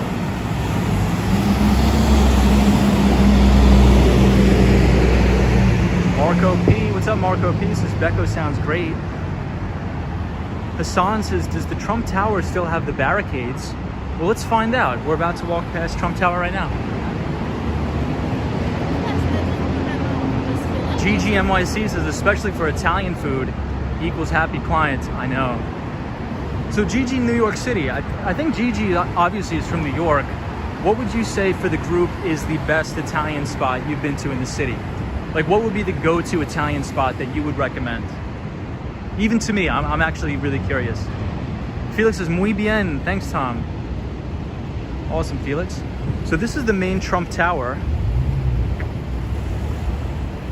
It looks like they took down many of the barricades, but there's still some up.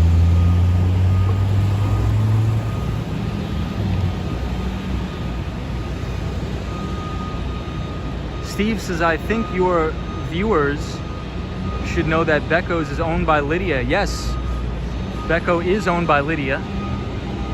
So Steve, one of my really good buddies went to the Culinary Institute of America and was one of the top chefs at Del Posto. And Del Posto is another restaurant in New York City, very expensive, that's owned by Lydia. So this is the Trump Tower right here. And thank you, everybody. We have a lot of new viewers, so thank you, everybody, for joining the channel, liking the video, and subscribing. I do appreciate everybody. Thank you so much. We'll do a quick lap around the Trump Tower for you guys. Kilos has come to Queens. Antica on Fresh Pond Road, a block and a half from the train. Oh, so that's a good Italian place, Kilo, right? Oh, in Hyde Park, got it. So we're outside of the Trump Tower.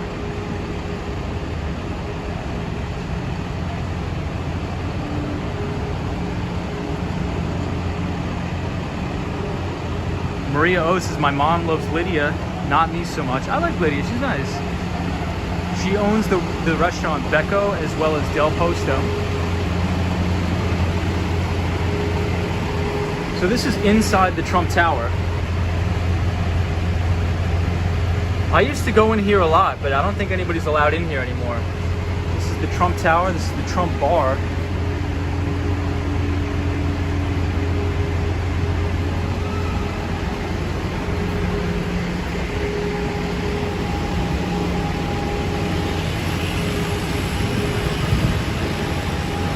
I always like watching construction at night.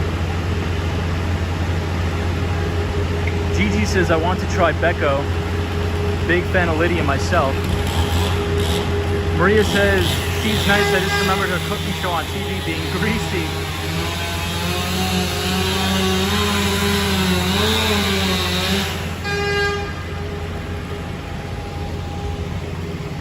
Good old New York City construction.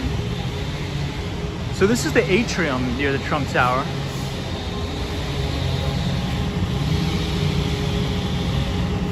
That's always really nice. Yeah, Gigi New York City says hard workers. Those guys work extremely hard.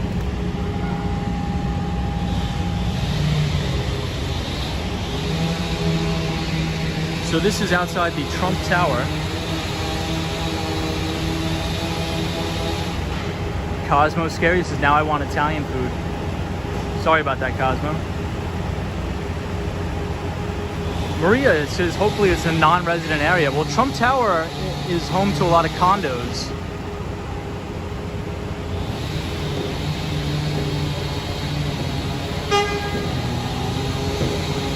So let's check out 432 Park Avenue and then we'll head home. The Soho guy says, I like the Trump tax cuts. Well, I think anyone with a job did. Soho, let's not get political. Hey, the Austin Tennis says, when I was last in New York City, I went to Piccola Osteria. Not sure if you've heard of it. I believe it's in Soho. I have not heard of it. Look at this guy working in here. I think he's opening the place up.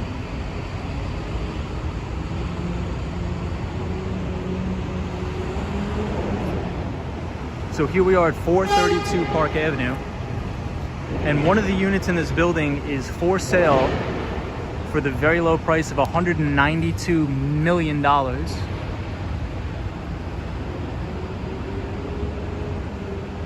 So you could live right here if anybody's got 192 mil. And if anybody in the chat does, let me know.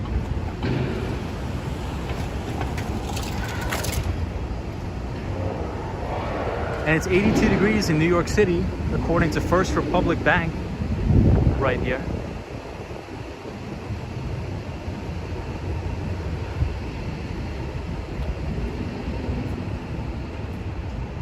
Yeah, Marco Pieces will all chip in. Chris Mills is tough sell. Oh, Hassan's is 169 million, you think? Okay, so a little bit of a discount, which is good. So this is First Republic Bank, which is like a 1%er private bank.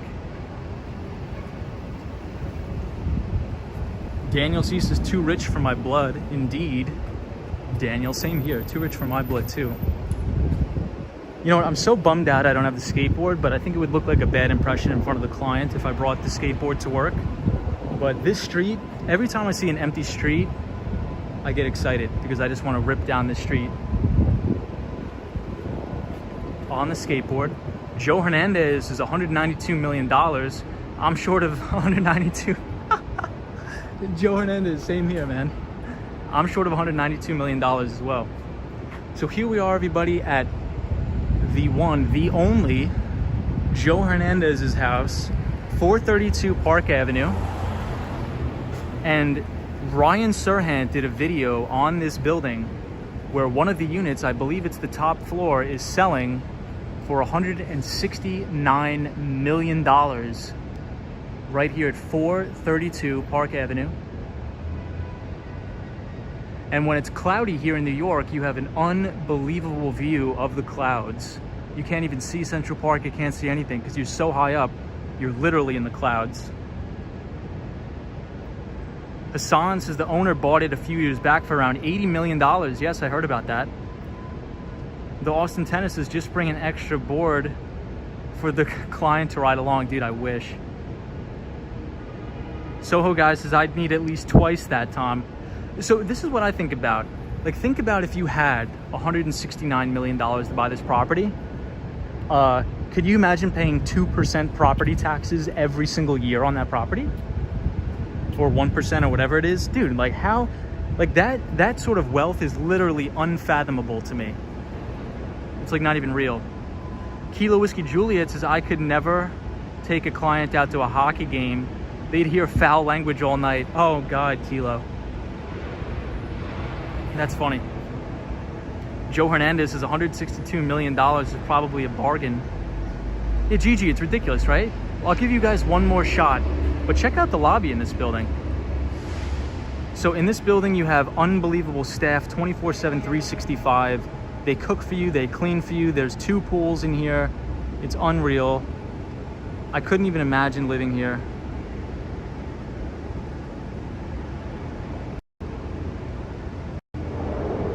And I think we'll head out before we have the before Jeff Bezos walks out and yells at us to get off his lawn or something like that.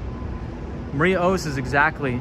That's what people miss, the property taxes on the building. Yeah, could you imagine the property taxes on that?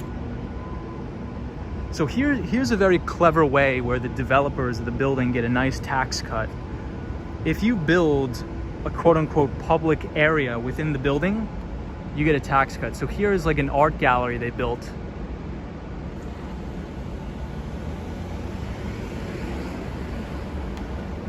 Photos from around New York says, why spend 169 million when you could just get a place at the Dakota?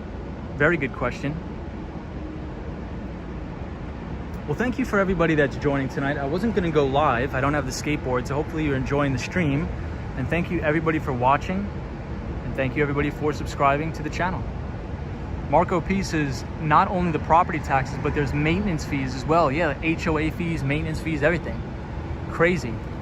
The Swan says, how much per month rental skateboarder for the apartment? I don't think there's any rentals in here, if I'm not mistaken. Marvin says, hello from an unusually rained on Las Vegas. That is crazy. Well, Marvin, welcome to the stream. We are at 432 Park Avenue. I hope you're well. Ooh, there's people coming out of the building with their dog. Hey, the ABX girl, we'll see you tomorrow. Thank you so much for being here.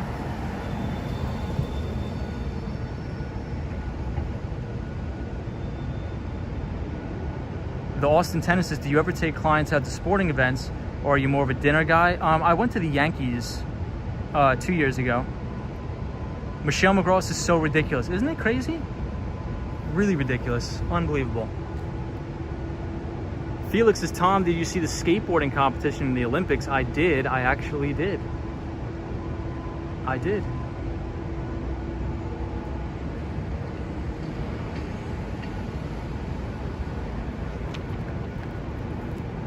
So we'll do a quick walk around the property at 432 Park Avenue.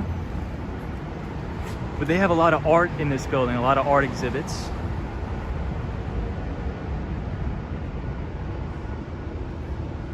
And there's a security guy, we can all say hello to him right down there. Right there.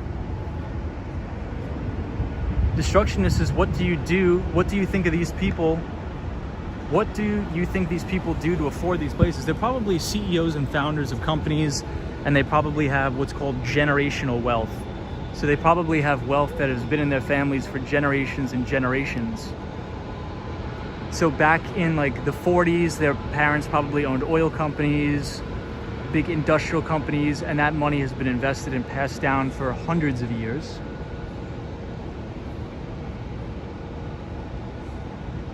But this is a nice little public space here. It's very beautiful. Well, those two people that are with the dog live there, but we won't show them due to privacy. Destructionist says, oh, that's a great point. Yeah, the majority of people who are really, really wealthy, like really, really wealthy, they have generational wealth, like through generations. All right, so let's say if you're a family, owned a big factory back in the 40s, and you made, $100 million, and that $100 million was invested in equities and the S&P 500 or whatever, compounded out $100 million at 10% a year for 150 years. That's well over billions of dollars. So, hey, George Faye says the buildings are so high. We don't have that in Phoenix. Might be 20 floors. How is Phoenix, Arizona, George? I heard the real estate market's booming. Cassance is exactly the right answer. Yeah, Maria says old money is what you call it. Old money.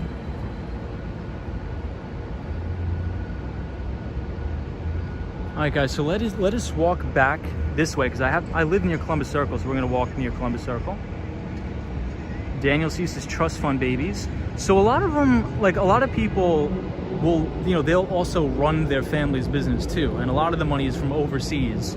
So the majority of the extremely, extremely expensive real estate that's owned in the United States are actually from investors from abroad. So if you think of Saudi Arabia, if you think of people from China, from Japan, things like that. But the majority of that stuff is all on the Upper East Side of Manhattan.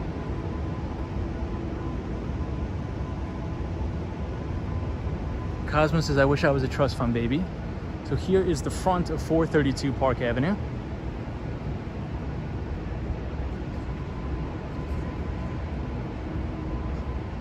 He said no more Columbus Circle. That's very interesting. That's a good point. It is the Deutsche Bank Tower.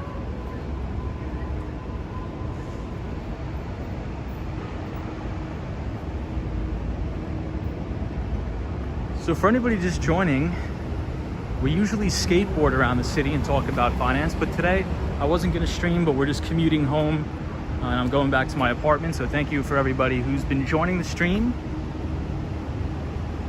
I appreciate everyone that's watching. Hey, George Faith is maybe 400,000 for a house average. See, that's more my speed. That's more my speed. I'm not too much of a $169 million kind of guy.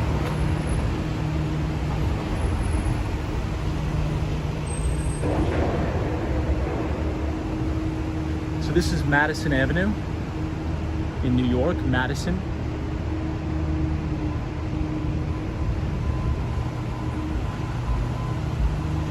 So 2 years ago when I was an account executive, I actually went on an appointment in this building. It was a very small, it's what it's called, a boutique investment bank, And we got a cappuccino, excuse me, not cappuccino, we got, what's it called? Espresso in the Trump Tower when it was open.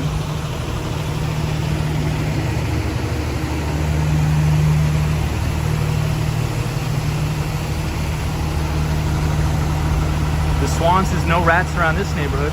The Austin Tennis says, can we expect to see a Tom stream tomorrow night? Yes, we can. The Swan says that's a bulletproof Range Rover parked. Oh, bulletproof Range Rover, nice, at 432. Joe Hernandez says, Tom, you sure you don't live at 432 Park Avenue? And you're just faking us? That's funny. Joe, that is funny. No, I can say with certainty that I don't. I wish. I really wish. But no, unfortunately. Gigi says, how was the espresso there? It was very good. It was very, very good. It was really good, actually. The client was a little bit of a little rough around the edges. We didn't do any business together, but he was a good guy. Gerald Lee says, I have a friend who used to live in a mid-rise apartment building in New Orleans. The utilities, gas, water, electricity were included. I guess that's the unusual. Yeah, I mean, for New York City, that's really unusual. So this is the Tiffany's building here. Sunshine After Rain says, Tom has a beautiful view of Central Park. I do have, that is one thing, I will say that. I do have a very beautiful view of Central Park. I'm very blessed to be able to have that. But one of the main reasons why I have that is because during the real estate crash in New York City, all of the rents were cut in half by 50%. So when everybody was moving out of Manhattan, I was able to scoop up a really nice place for relatively cheap.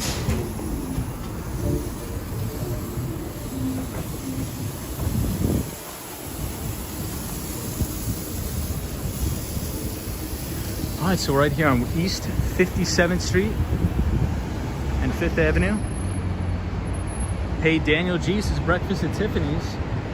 So this is Billionaires Row, is what they call it, Billionaires Row here.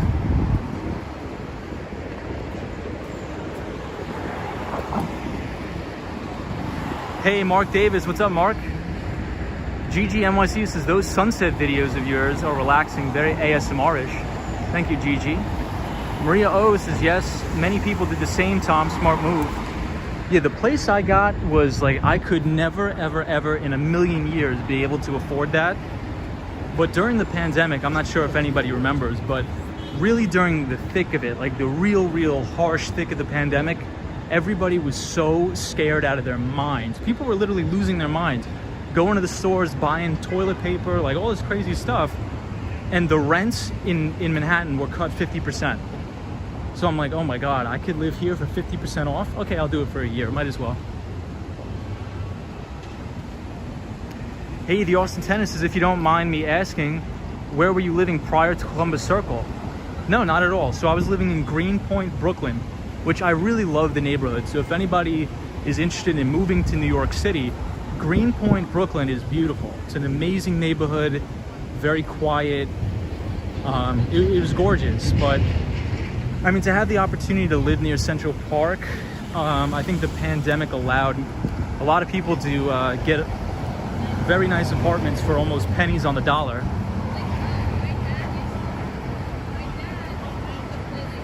Joe Hernandez is 112 watching. Hit the like button, please. Thank you, everybody. Yeah, I can't believe we have a ton of people that are watching, so thank you, everybody, for being here. I appreciate it. Michelle McGraw says, are you worried your rent will go up after your lease, Tom? Yes, Michelle, I am very worried about that, actually.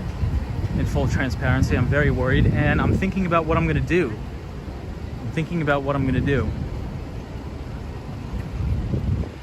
So, I don't know what I'm going to do. So this is the Apple store here. The Austin Tennis says, did you have an option to lock in a longer lease at Columbus Circle or take advantage of the price? No, I didn't. The people who I rented it from was actually my CPA's really, really good family friend. And the people who own that apartment own one of the largest funeral home companies here in the New York State, or the New York tri-state area. AZ says, Tom, moved to Miami. It's in the works, my friend, it's in the works. Cosmo says, this store is where I got my first iPhone. Nice, Cosmo. Felix says, I never understood why people bought so much toilet paper. I never understood that either. Hassan says, is it still operating 24/7? It is. Marco P says, people were running away from the fire. Tom was running towards it. So that's like the number one rule of investing, right? There's an old saying that says, the time to buy is when there's blood in the streets, especially when the blood is your own. So check this out. We can actually see inside the Apple store. So there's these little pods outside the Apple store where you could actually look in and you can see all the people buying stuff. Mark Davis, yeah, we were going to take a break tonight. That's why we don't have the skateboard.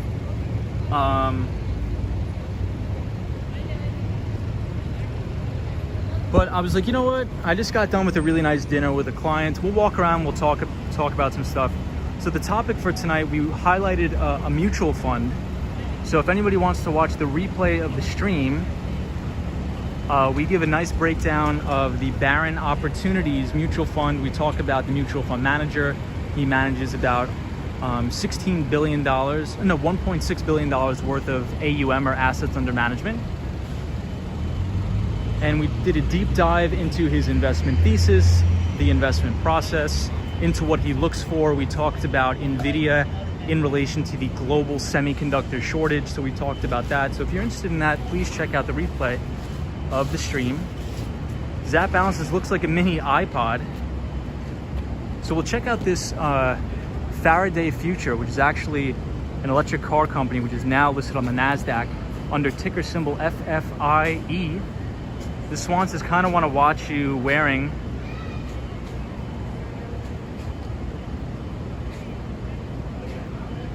down in the store. Photos from around New York says, I once booked an appointment at the Apple Store at 2 a.m. since they were still open. Wow.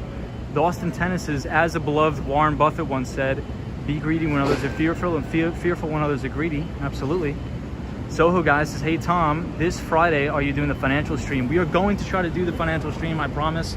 It's just every time, my computer is really messed up. I got it to work one time, but every time I try to do a screen share, it's not working out. But I promise I will get it. I promise you I will get it fixed. I promise I will get it fixed. So I want to check out these electric cars.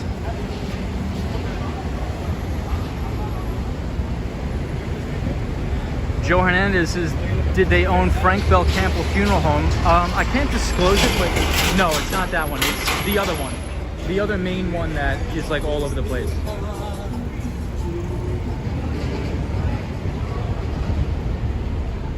So this is the Faraday Future exhibit here. So this is the new electric car company that competes with the likes of Tesla and all that.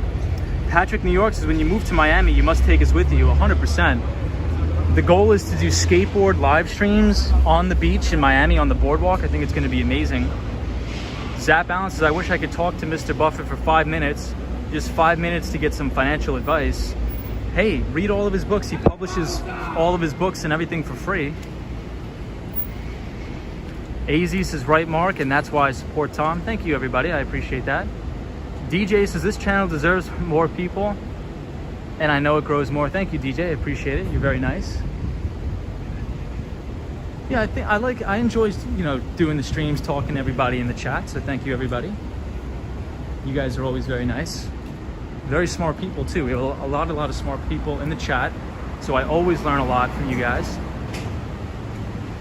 But Mark Davis is joining us from Toronto, Canada, and Mark actually works in the medical marijuana space, and he actually messaged me some material to read and study. So I'm really looking forward to that, to read more into the marijuana space in terms of medical uses for that. So I'm really looking forward to educating myself on that further.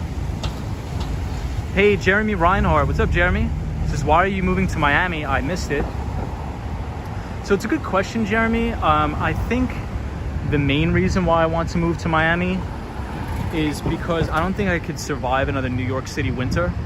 So the goal is to have a place down in Miami, Florida during the winter, but during the spring and the summer and the fall, live here in New York City. That's the goal. Also, I think I'll save a little bit of money in terms of taxes. There's no state income tax in Florida. And right now I'm paying New York state income tax. I'm paying city taxes now.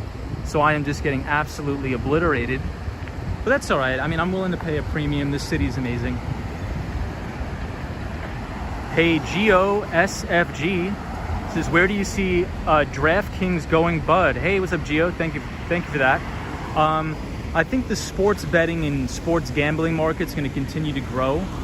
I do see some frothiness in the area, but I think the way I can answer your question is, if you're looking into investing into a company like DraftKings, it's very important that you evaluate their TAM, their TAM, or total addressable market. Now, I don't cover gambling stocks. I mainly cover the technology sector. So companies like ZoomInfo, Atlassian, Microsoft, Salesforce, things like that. So if you can figure out what DraftKings' total addressable market is, see what their penetration rate is, and the next thing that you have to do is you have to look at their earnings growth and their revenue growth. The majority of mutual fund managers that tend to outperform the benchmark of the S&P 500 or the NASDAQ or the Russell or whatever their benchmark is, they tend to look for companies with a compounded earnings growth rate of 25% plus year over year or per annum. So if DraftKings is on track to compounding out their earnings at a 25% plus clip year over year for the next 5 years, then that would be something that's investable. For me personally, I don't cover gambling stocks. That's not my area of expertise. But even without having a lot of information in regards to online gambling, sports betting, things like that, I do see a huge seismic shift into the world of sports betting. So I hope that answers your question. Daniel G says, Tom, are you an independent worker? How many different taxes are you paying? I'm an S corporation and I'm paying too many different types of taxes. Too many. A ridiculous amount. GOSFG says 52% institutions own it. Geo, thank you so much for saying that, because here's what a lot of people miss. And Geo, you're spot on. We'll go this way. So a lot of people, they don't understand is that if you're going to buy a stock or you're going to buy an individual security, you want to make sure the biggest institutions on Wall Street are also buying that name. Because if you're a mutual fund on Wall Street or you're a hedge fund and you're running $100 million plus or even billions of dollars, you need liquidity, right? So they're called liquidity junkies. They're called liquidity junkies. You know, if I'm running $1 billion fund, I can't go buy penny stocks, right? Because there's no liquidity for me to move in and out of that name. So when a company has explosive earnings growth, unbelievable pre-tax and after-tax margins, and phenomenal return on equity, that's going to attract institutional sponsorship. So you think about the mutual funds of Fidelity, like the Fidelity Magellan Fund. You think about mutual funds of BlackRock, like the BlackRock Technologies Opportunities Fund, which the mutual fund manager is Tony Kim. Those guys are going to buy stocks that have earnings growth, right? So if I'm in a name that's a little penny stock and it's very illiquid, a microcap stock that's very illiquid, if one whale decides to sell, 100,000 shares on the open and hammer that bid, that price is going through the floor, and there's not going to be any institutional buyers to put a floor under that price, if that makes sense. So what you brought up, my friend GOSFG, is very important if you're looking into buying individual stocks. Because, for example, let's say one day Microsoft gaps up on earnings, it gaps up 5%. And let's say a mutual fund at Fidelity is keeping a 5% weighting to Microsoft in their portfolio. What's going to happen is when that stock gaps up 5%, now that's going to raise their overall asset allocation to Microsoft to, let's say, 7%. So they're going to have to be forced to sell that stock, not because it's a bad stock, just because they need to keep their portfolio allocation in check. So Fidelity is going to sell $100,000 worth of, or 100,000 shares right on the open, and that's going to put a dent in the stock. But the next mutual fund next door, maybe BlackRock, they're going to come under and say, okay, this is a buying opportunity for us to increase our stake. So yes, if you're going to buy individual stocks, you got to make sure there's institutional sponsorship. So sorry for the rambling, but hey, Sonia Garcia says hello from California. We are visiting New York in October and staying at the Kimberly. Do you know anything about the hotel? Would you recommend? Very interesting. Ooh, very interesting. So first and foremost, Sonia Garcia, thank you for joining the channel. And I'm very, very excited for you to visit New York. It's a great place. I've never heard of that hotel, but I can give you a couple recommendations to go to on your visits in New York. You got to go to a restaurant that's an Italian restaurant. It's called Becco, B-E-C-C-O. And if you like Korean food, I would go to a place called Take 31, T-A-K-E 31. It is by far the best Korean food in New York City, in my opinion. And I would visit a lot of the local coffee shops, as photos from around New York just dropped in the chat. But I think you're gonna have a great time. I would spend a lot of time on the Upper West Side of Manhattan. Photos from around New York says that was excellent, interesting to hear about how things work on the inside. GOSFG says, yes sir, once football starts, it will pop. Options plays are said both ways. Thanks again. You're very knowledgeable, bud. Well, thank you, Gio. So Gio, it seems like you're probably a little bit more educated in regards to sports betting and gambling than I am.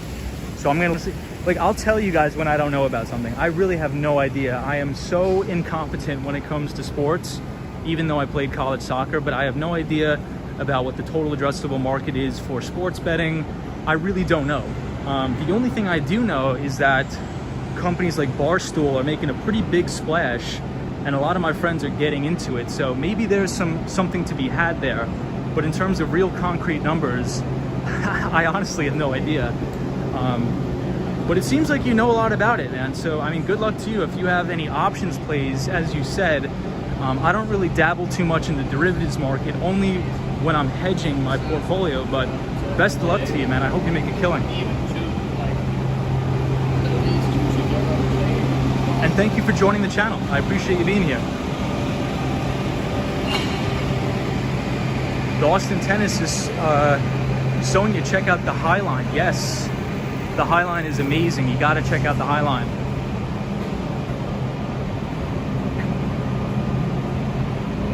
The Austin Tennis says, Tom, were you a goalie in college? No, I was a center midfielder. Ireva says, I like sports for the gatherings with friends, with good food. Amen. I agree with that, Irevas.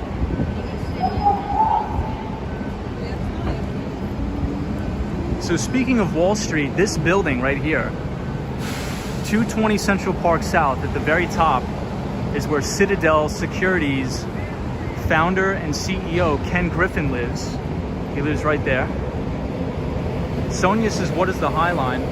Oh, it's beautiful. You gotta go. It's beautiful. You're gonna love it. So the High Line is a place that they built. It's almost like you're walking amongst the skyscrapers in Manhattan. It's on Manhattan's west side. It's near the Hudson Yards. If you Google New York City High Line, you can get tickets there. I think it's for free. I think the tickets to the High Line are free, so you'll be able to do that.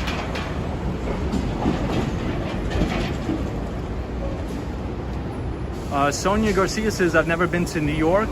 It's on my bucket list. Oh, you're gonna love it. I'm so happy for you. If you want, excuse me, if you want, send me an email and I'll send you a list of places that I recommend.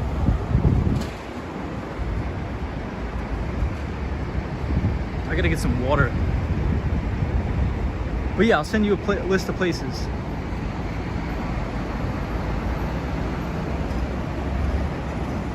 Hey, Tony Evans, what's up? Tony Evans says, when we went,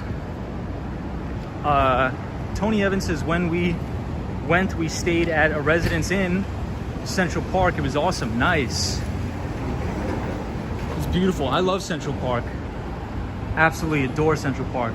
So Tony Evans, thank you for joining the channel, my friend. Sonia says, I'll do that, thank you. Yeah, Wall Street Skate Bro at gmail.com. If you send me an email, I'll send you a list, maybe like 1 or 2 paragraphs about the best places that I recommend to go. I'll recommend a lot of Italian places, a lot of Korean food, a lot of good coffee shops. You're gonna have a blast. Hey, girl in the curl, what's up? Long time no see, pal. Hope you're well. Mark Davis says, I work in a totally different industry altogether. Says Mark Davis. Hey, Disney cast members here. What's up, Disney? Says the High Line used to be a raised train platform. Yes, it did. Indeed, it did.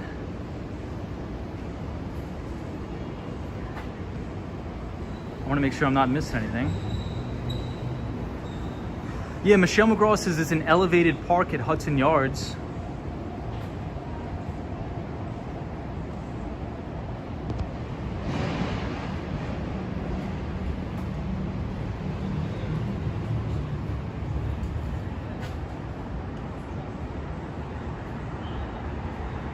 Here, check this out. This place is really nice. This is like a brand new place here. Cosmo Scary says 54 subs away from 1K. Thank you, Cosmo. I appreciate that. Thank you, everybody, for subscribing to the channel. I appreciate it. So for those of you who are new to the channel, we usually skateboard around New York. So if you're interested in this sort of content, feel free to subscribe to the channel. I've never been to this place, but it looks beautiful.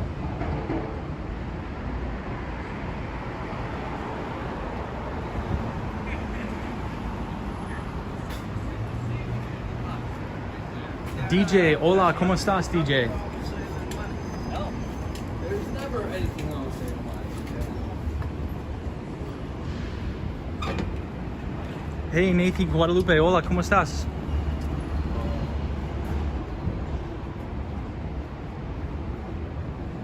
Hope you're well, Nathan. We're walking on Manhattan's Billionaires Row here. Just commuting home from work.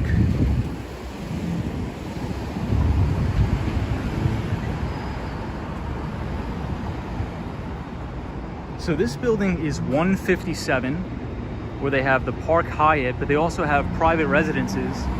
157. Hey, GOSFG says, thanks again. Check out AQMS. All right, I'll check it out and I'll let you know what I think.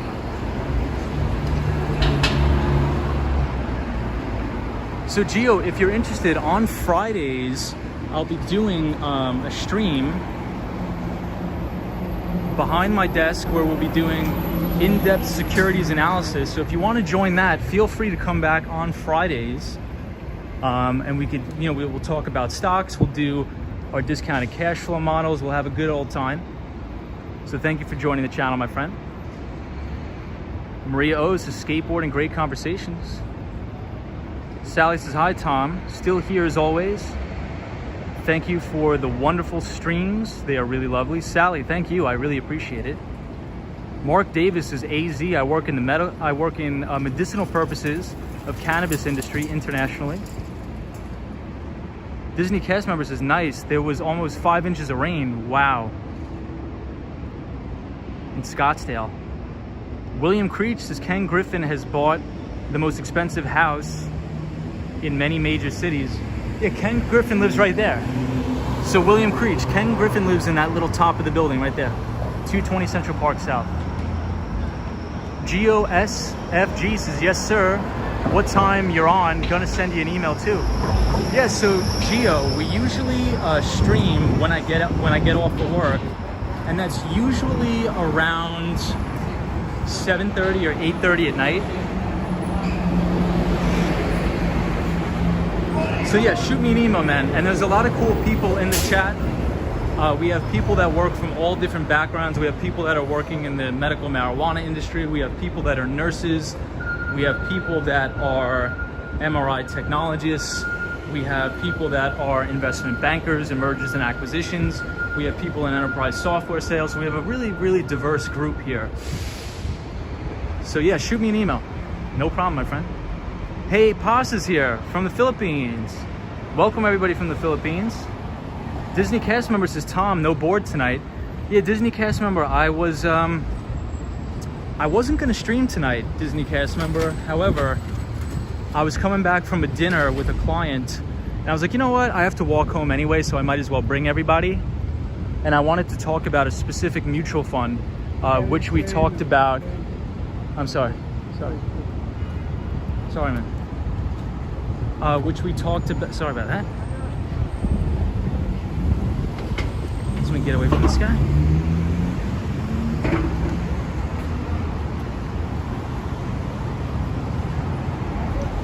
So check this out. This is Central Park Tower. This is a massive, massive residential apartment building here. Right here on Billionaires Row. So this is Central Park Tower, and then this is 157.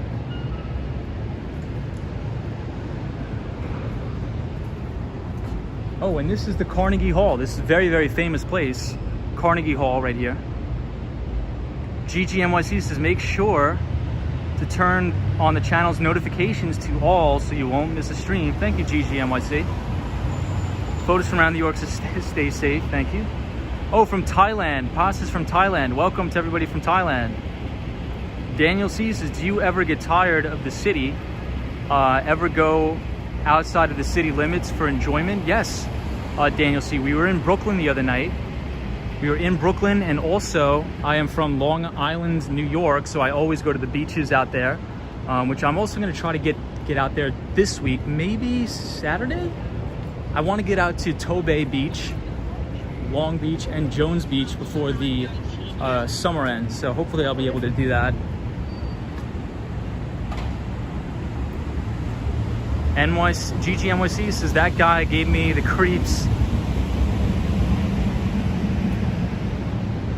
Photos from around New York says, how do you get there? To Long Island, I take the Long Island Railroad. So Brooklyn, I skateboard over the Brooklyn Bridge and the Manhattan Bridge. Check out the inside of this restaurant, it's beautiful. Cosmo says, any good Thai food recommendations in the city? Cosmo, of course. Sen Thai comfort food, SENN. The Austin Tennis says, do you ever make it out to Coney Island? I'm not a fan of Coney Island. I don't go there. I'm just not a big fan of Coney. A lot of people are, I'm not. I've been there twice. I gotta take a little break right next to Carnegie Hall. Hey, Girl in the Curl is here. That is beautiful glass fish. Indeed it is. Thank you, Girl in the Curl. Oh, how did you get in there? LOL. Oh, reference to Carnegie Hall. Gotcha. Maria O's the States Save Tom. Be alert. Too many crazes out and about. Copy that. 10-4 Maria. Thank you for that. So good Thai food places. Send Thai Comfort Food on the Upper West Side of Manhattan. Ibrahim says just stop by to say hello. I plan to study tonight, so can't stay. No problem. Ibrahim, hope you're well, my friend. But Daniel C, that's a good question. I really like going to the beach. Yeah, William Creech's epic chill spot. So you could see Barclays Investment Bank, William Creech, through here.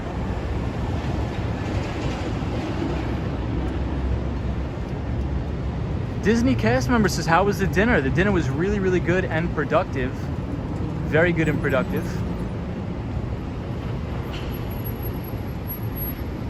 I think the client really enjoyed the Italian food, as did I.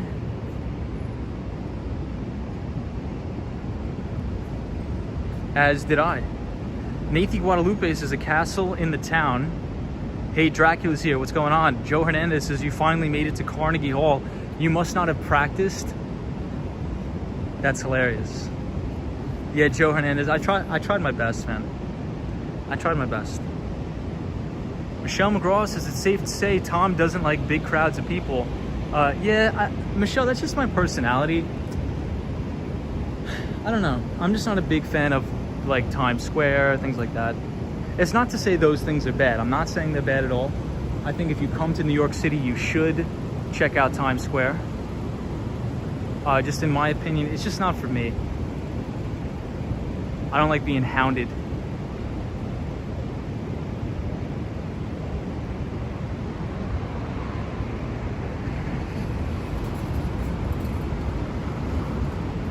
The Austin Tennis says, what do you use to keep your camera so steady?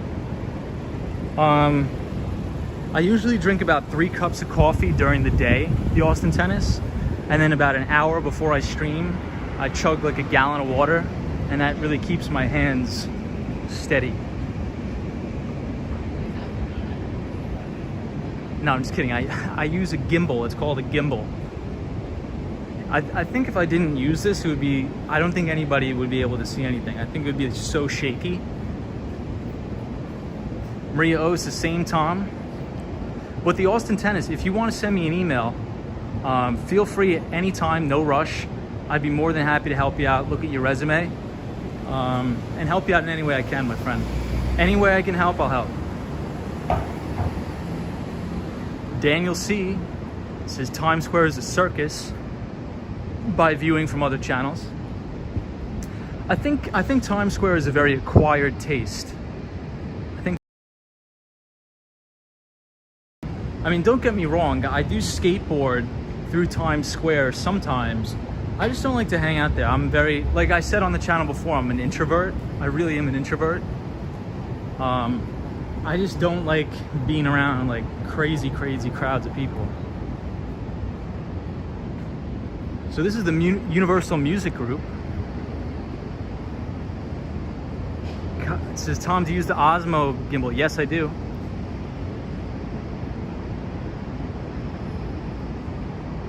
Tony Evans says, I agree. Didn't like Times Square either. DJ says, it is better quiet places, Times Square. There are always too many people. The Austin Tennis says, for sure, I've been meaning to send you an email. I just want to think it through and make it thoughtful because I know how valuable of a source you truly are. Appreciate that, Austin Tennis. I'm not that valuable of a source. I'm just a regular dude, man. But I'm willing to help in any way I can, man. I'm willing to help in any way I can. Michelle McGraw says, too anxiety inducing for me, Sunshine After Rain. I can't take it, very small doses. Michelle, I think I'm gonna have to agree with you. You know, just walking around Times Square. And also, I mean, I don't really like to talk. Obviously, this is a channel about, traveling around New York City while talking about finance. So I don't want to say anything negative about New York City. But there's a lot of like bad actors in Times Square now. There's just a lot of, I'm just one of those type of people that I like to stay out of trouble. Like, if you know there's going to be trouble somewhere, just avoid it. That's the way I think about it. Cosmo Scary says, I'm an introvert, but I like being around crowds. Very interesting. DJ says, Tienes hambre. DJ, tengo mucho hambre. Tengo mucho hambre. Me gusta mucho arroz con pollo.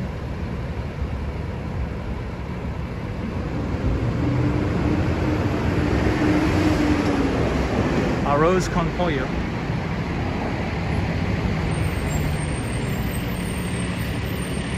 GG NYC says, my anxiety rises when I'm around major crowds.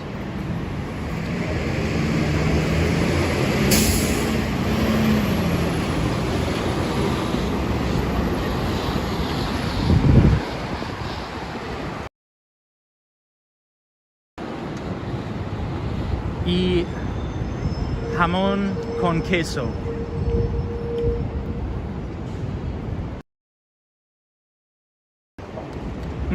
Delicioso.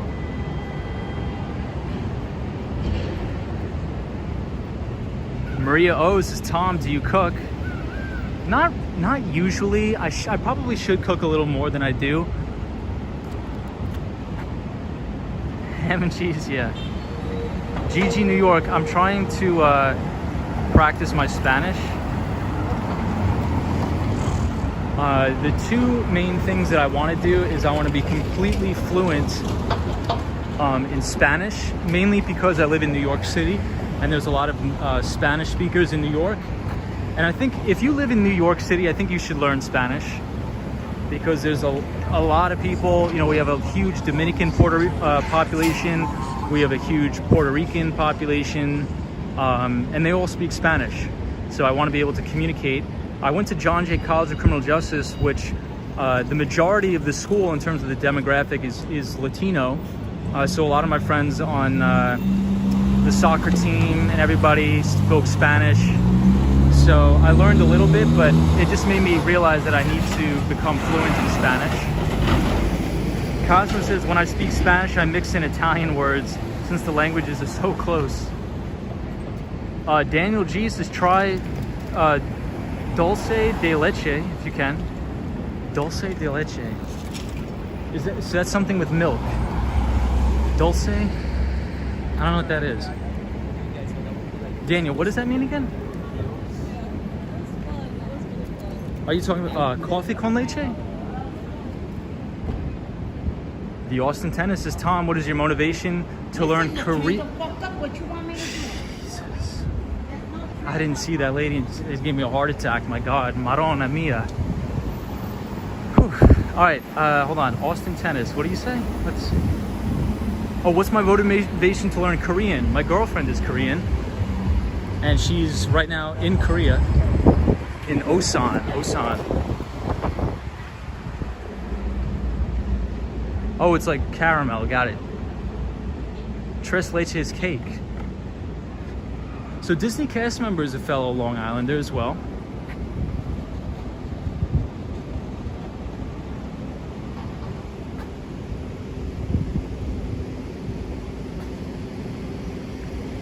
So my pal Jesus lives on the corner here. He's right there, but it looks like he's sleeping, so we won't talk to him tonight. I don't want to harass him. He's right there. And he's one of my really, really good friends in the city because I actually used to live right on this block way back in the day. In my brother's friend's closet. I lived there for many years. Daniel G says, but it is 100% from Argentina. Nice.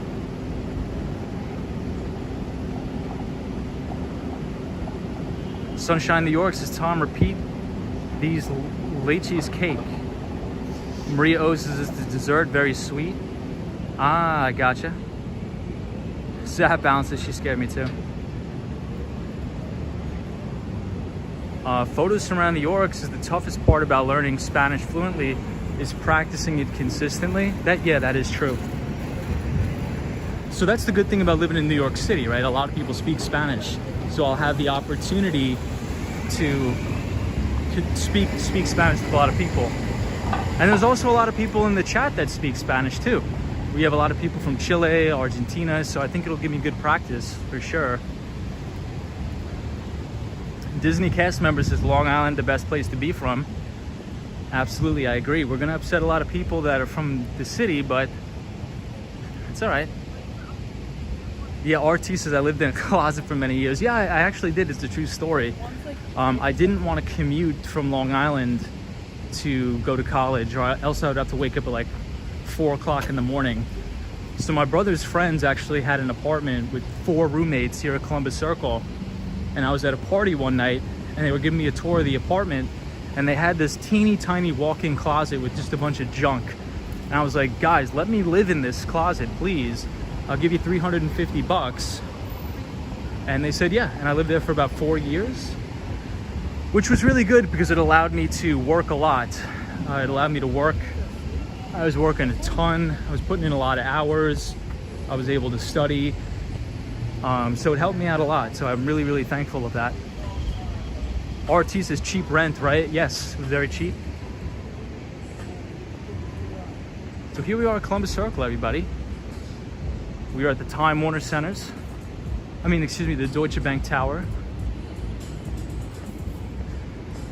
I bet I'll be getting that one wrong almost every second. Gigi said 4 years, maybe 3.5 to 4.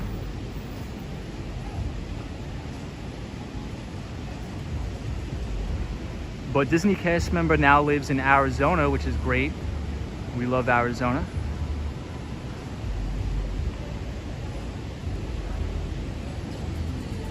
Sunshine After Rain says, was it a walk-in closet with lots of space? It didn't have lots of space at all, but it was a walk-in closet nonetheless. Whoa, that's actually the moon, guys. Check that out.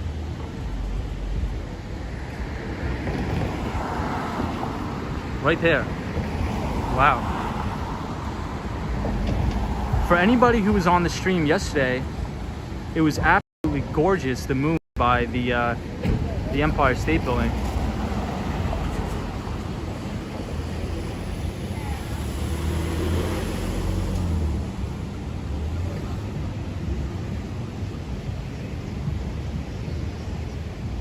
Spanish and Portuguese and Italian are pretty close.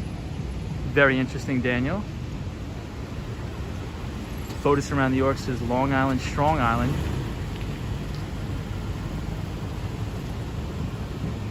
Maria O says school was in your backyard and you lived around Columbus Circle. Super convenient. It really was. It was really nice.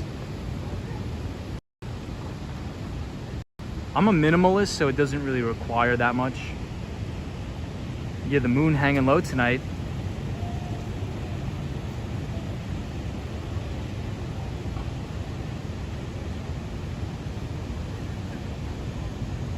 Yeah, Daniel, see, I don't think I do either. I think a lot of people are losing it. And I think that's because many people are moving here. So not as crazy and as thick or heavy as some of the other people do. I agree with that. But anytime I travel, I always get comments on it. Zap Balance says, I hear Alea's music playing in the background. Maria O says, Tom, are you happy to be out of the closet? So yes, I'm happy to be out of that closet, yes. For anybody that's just joining, I used to live in a very, very small closet apartment here at Columbus Circle.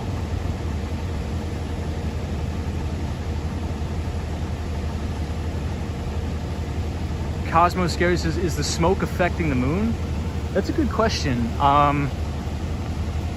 Cosmo, it was really smoky in the city today, wasn't it? For $8.50 a month, no way. I paid $3.50. I would say if I paid $8.50, I'd tell them to take a walk. No way.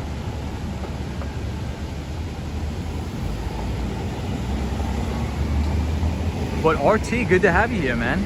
As always. But thank you to everybody for joining. I think we're gonna end it once we get right under here. Yeah, Gigi NYC says, hey, the closet was worth it. Yeah, Gigi, the way I think about it is, you know, at the time I was what, 18, 19 years old. So that's the point in your life where you can afford to live in a closet and all that crazy stuff, right? So it allows you to save money, it allows you to be frugal, and so I think it sets you up in a nice sort of, and it gives you like a good opportunity to do different things. So I don't regret it at all. I think it was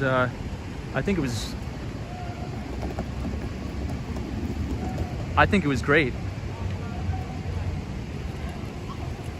Daniel G says, you have to be tired, Tom, long day. I was a little tired after the dinner, but once I get back on the stream and start walking around talking, especially once I get on the skateboard. For anybody who's new here, we usually skateboard around New York City.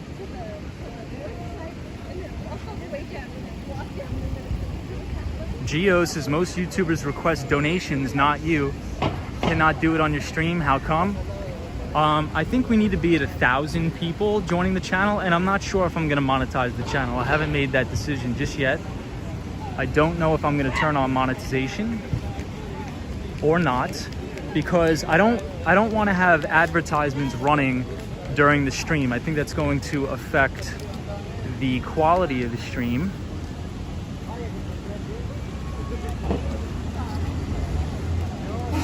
Maria says, this was great, Tom. Thank you, Maria. So this is a really nice fountain at Columbus Circle that I like. Super peaceful here.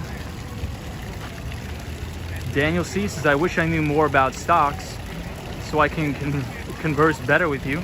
Yeah, so Daniel, that's what we usually do on the stream. We usually just skateboard around and talk about not just stocks specifically, but mainly like emerging technologies, right? So we talk a lot about different types of software, different types of hardware, the global semiconductor shortage we talk a lot about.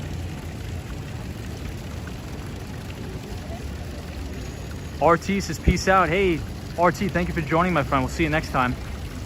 Joe Hernandez says, ads only play on replay. Oh, okay, gotcha. Yeah, I thought they were gonna play the advertisements while it's streaming. So I didn't want to like be in the middle of like talking to somebody and then it cuts off.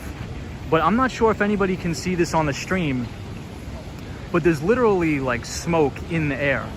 And I don't know if that's because of just the air quality or if it's still because of the wildfires, but it's very, very smoky and hazy out.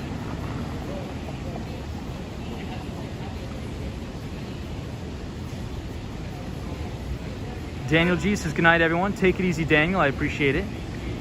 Disney cast member says 946 subscribers. Wow, thank you, everybody. So thank you, everybody, for subscribing to the channel. I appreciate it. Thank you so much. Marco P says, you better make a decision quick. It looks like you're going to reach 1,000 by the end of the week. That's really crazy. I appreciate it. So anybody who's watching that's new, thank you for being here. Thank you for subscribing. I appreciate it. We're right here at Columbus Circle. Yeah, Daniel C says California is ablaze. Zap Balance is smoke in the air. I think it was a song. Interesting.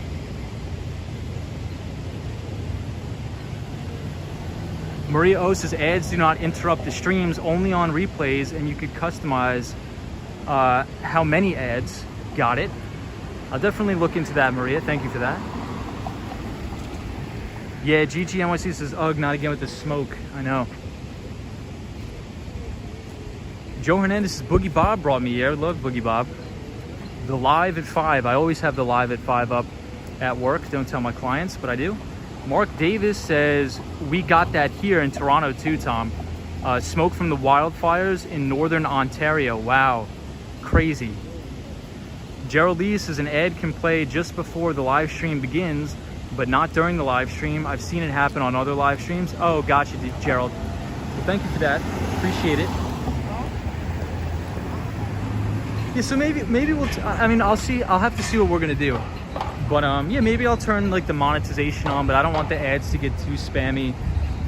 But maybe we'll have something like private live streams of like for finance, because I think what's gonna happen is a lot of viewers, they're not interested in talking about like finance and things like that, which is fine. So I don't want to overcrowd the channel with too much of that content.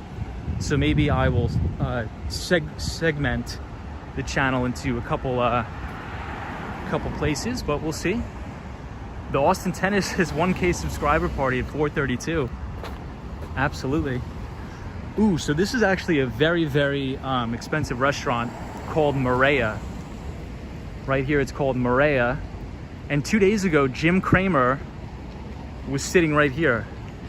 He was sitting on the floor outside of Maria on his laptop. Sunshine New York is watching, listening while winding down. Hiya, Tom. What's up, Sunshine?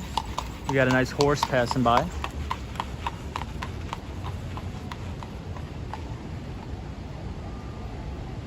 Yeah, Maria says never say no to money, Tom. Hey, Rosie, buenas noches, amigo. What's going on, Rosie? Photos from around New York says, I agree. The ads are only at the beginning. It does not interrupt. Got it. Sunshine New York, how are you? Hey, Dustin Jones says, hey bro, what's up, Dustin? Welcome to the stream. Yeah, Cosmos says the air can't be healthy for those horses. Gerald Lee says, Fernando brought me here, and I'm very glad I found you, Tom. Thank you, Gerald Lee, appreciate it. Fernando's great, he's hilarious. I think Fernando was on out on Long Island, so my old stomping grounds. Long Island's a beautiful, beautiful place. Hey, Timothy. What's up, Timothy? Calm night. Yes, Timothy, it is, my friend. Thank you for joining the channel. I appreciate you being here, Timothy. Disney cast member says with YouTube Premium, there are no ads. And Chris Mills says, giddy up. Joe Hernandez says, Tom, always stick with what you know and feel comfortable with. That's how this channel is growing. Thank you, Joe Hernandez. I appreciate you. Appreciate you being here. Dustin Jones, what's going on? Thank you, Dustin.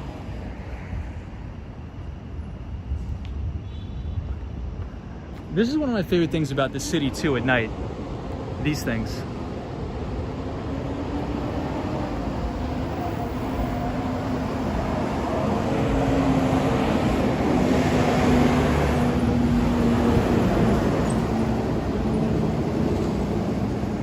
DJ says, Hase Calor, Tom.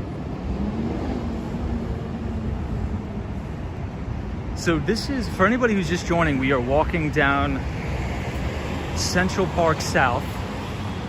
Central Park South. Yeah, photos from around New York is a steam vent. And we're about to pass the very famous New York Athletic Club. The very famous New York Athletic Club. Sunshine New York says, I'm exhausted. Too much human interaction today. I will need 2 to 3 business days. 2 to 3 business days to recuperate. Sunshine, take it easy. Sunshine deserves a couple of days to relax. So this is the very famous New York Athletic Club. And if anybody is interested in the topic of the day today, at the beginning of the stream, we covered the Barron Retail Opportunities Mutual Fund, and we did a ton of analysis into that. So if anybody wants to check that out, please catch a replay of the stream, and you'll be able to check it out.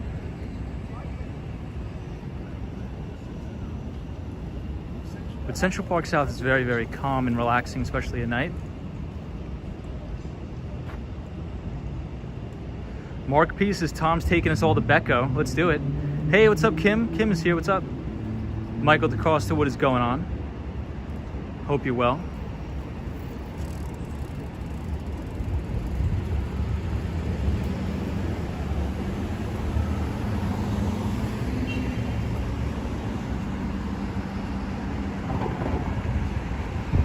So from here, we could actually see all the way down into Times Square. Hey, Sally's here. What's up, Sally? Says hi, Tom. What's going on, Sally? So all the way down there is Times Square, everybody. And this is where they dropped the ball, right there, that little speck right there. Kim says I would not go walking in the park at night. I always like go walking in the park at night. It's beautiful. But I mean, I guess yeah, better safe than sorry. Maria O says ha. Had a Christmas party there one year with the previous employer. Where, Becco? Becco's great. I love Becco.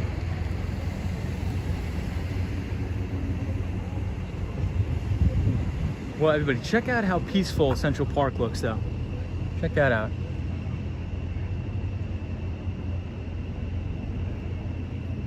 Maria O says, at Tom. Rosie said you have a nice voice. Oh, thank you, Rosie. Appreciate that. Thank you so much. Hey, and we got Peace Ghost. Peace Ghost says, hey, Tom, it is I. What is going on?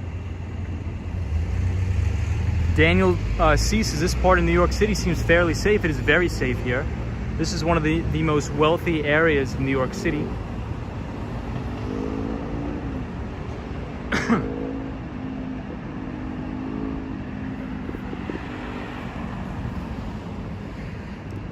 Very soothing. Appreciate that. Is it really? All right, we'll take one more look at the main buildings here. So this is 220 Central Park South, and the big building is Central Park Tower.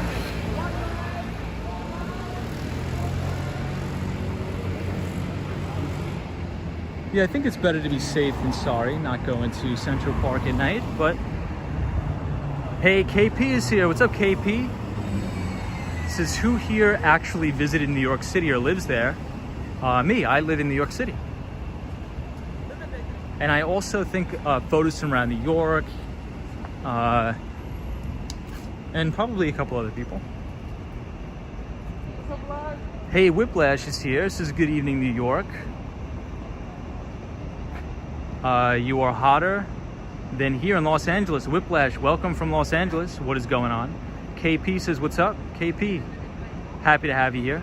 Oh, Gigi, New York is from Upper West Side. Upper West Side is my favorite place in New York. It's the best. Love the Upper West Side of Manhattan. I used to work on West 83rd Street in between Amsterdam and Columbus Avenue.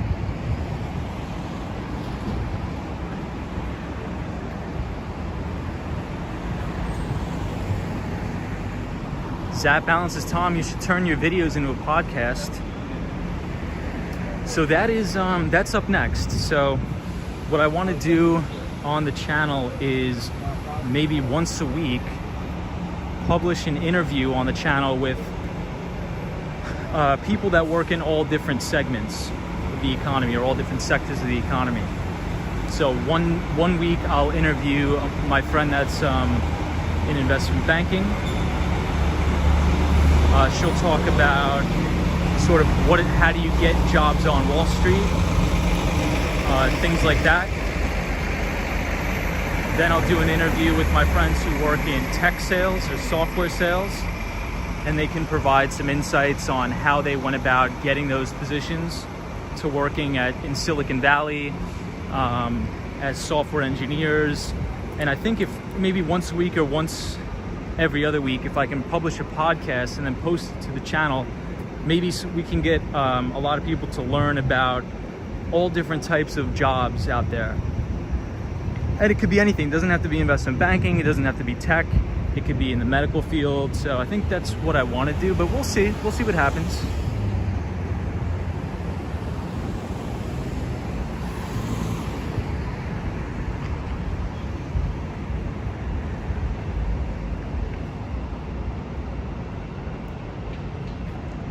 Here we are, Central Park South. Whiplash says I visited New York City 25 times since 2002. Great place. Oh, Kim says I'm in HK. Hell's Kitchen. Awesome.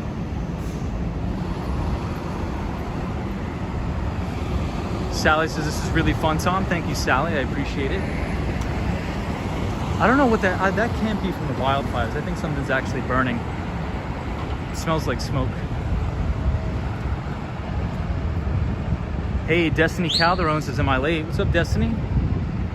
Hope you're well, my friend. We are about to end the stream, so I appreciate everybody joining. Thank you so much.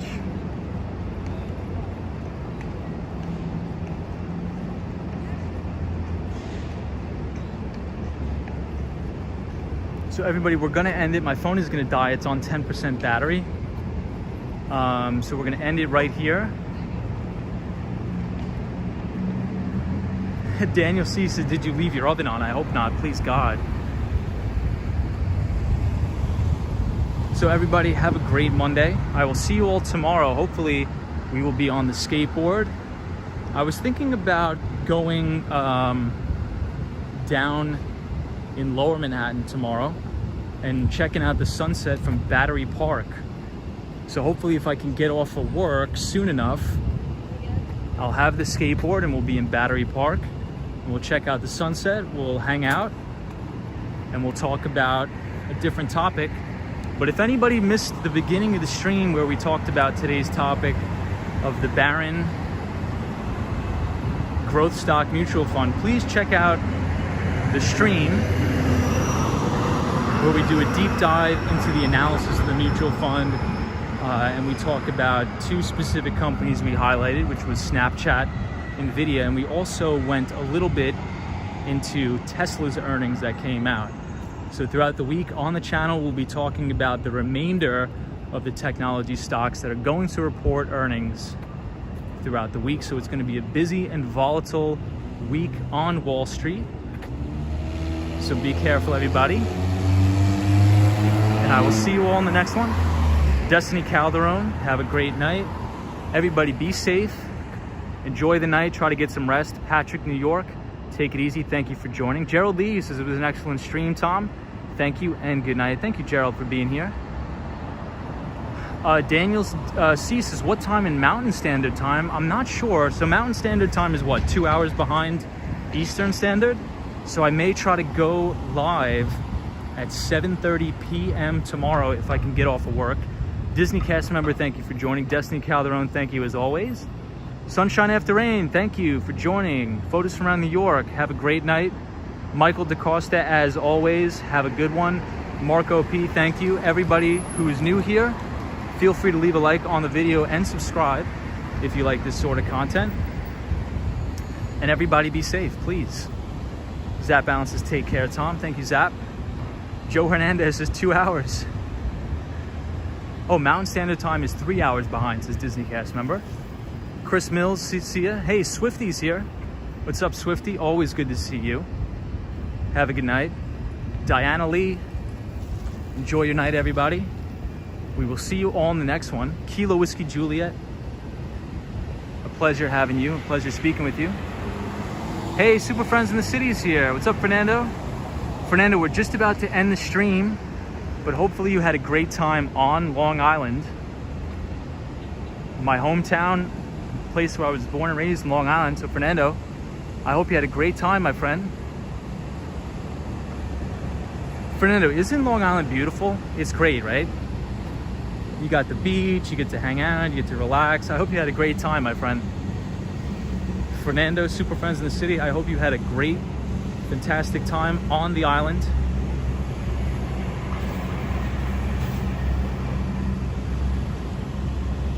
Dracula, take it easy. Patrick, New York.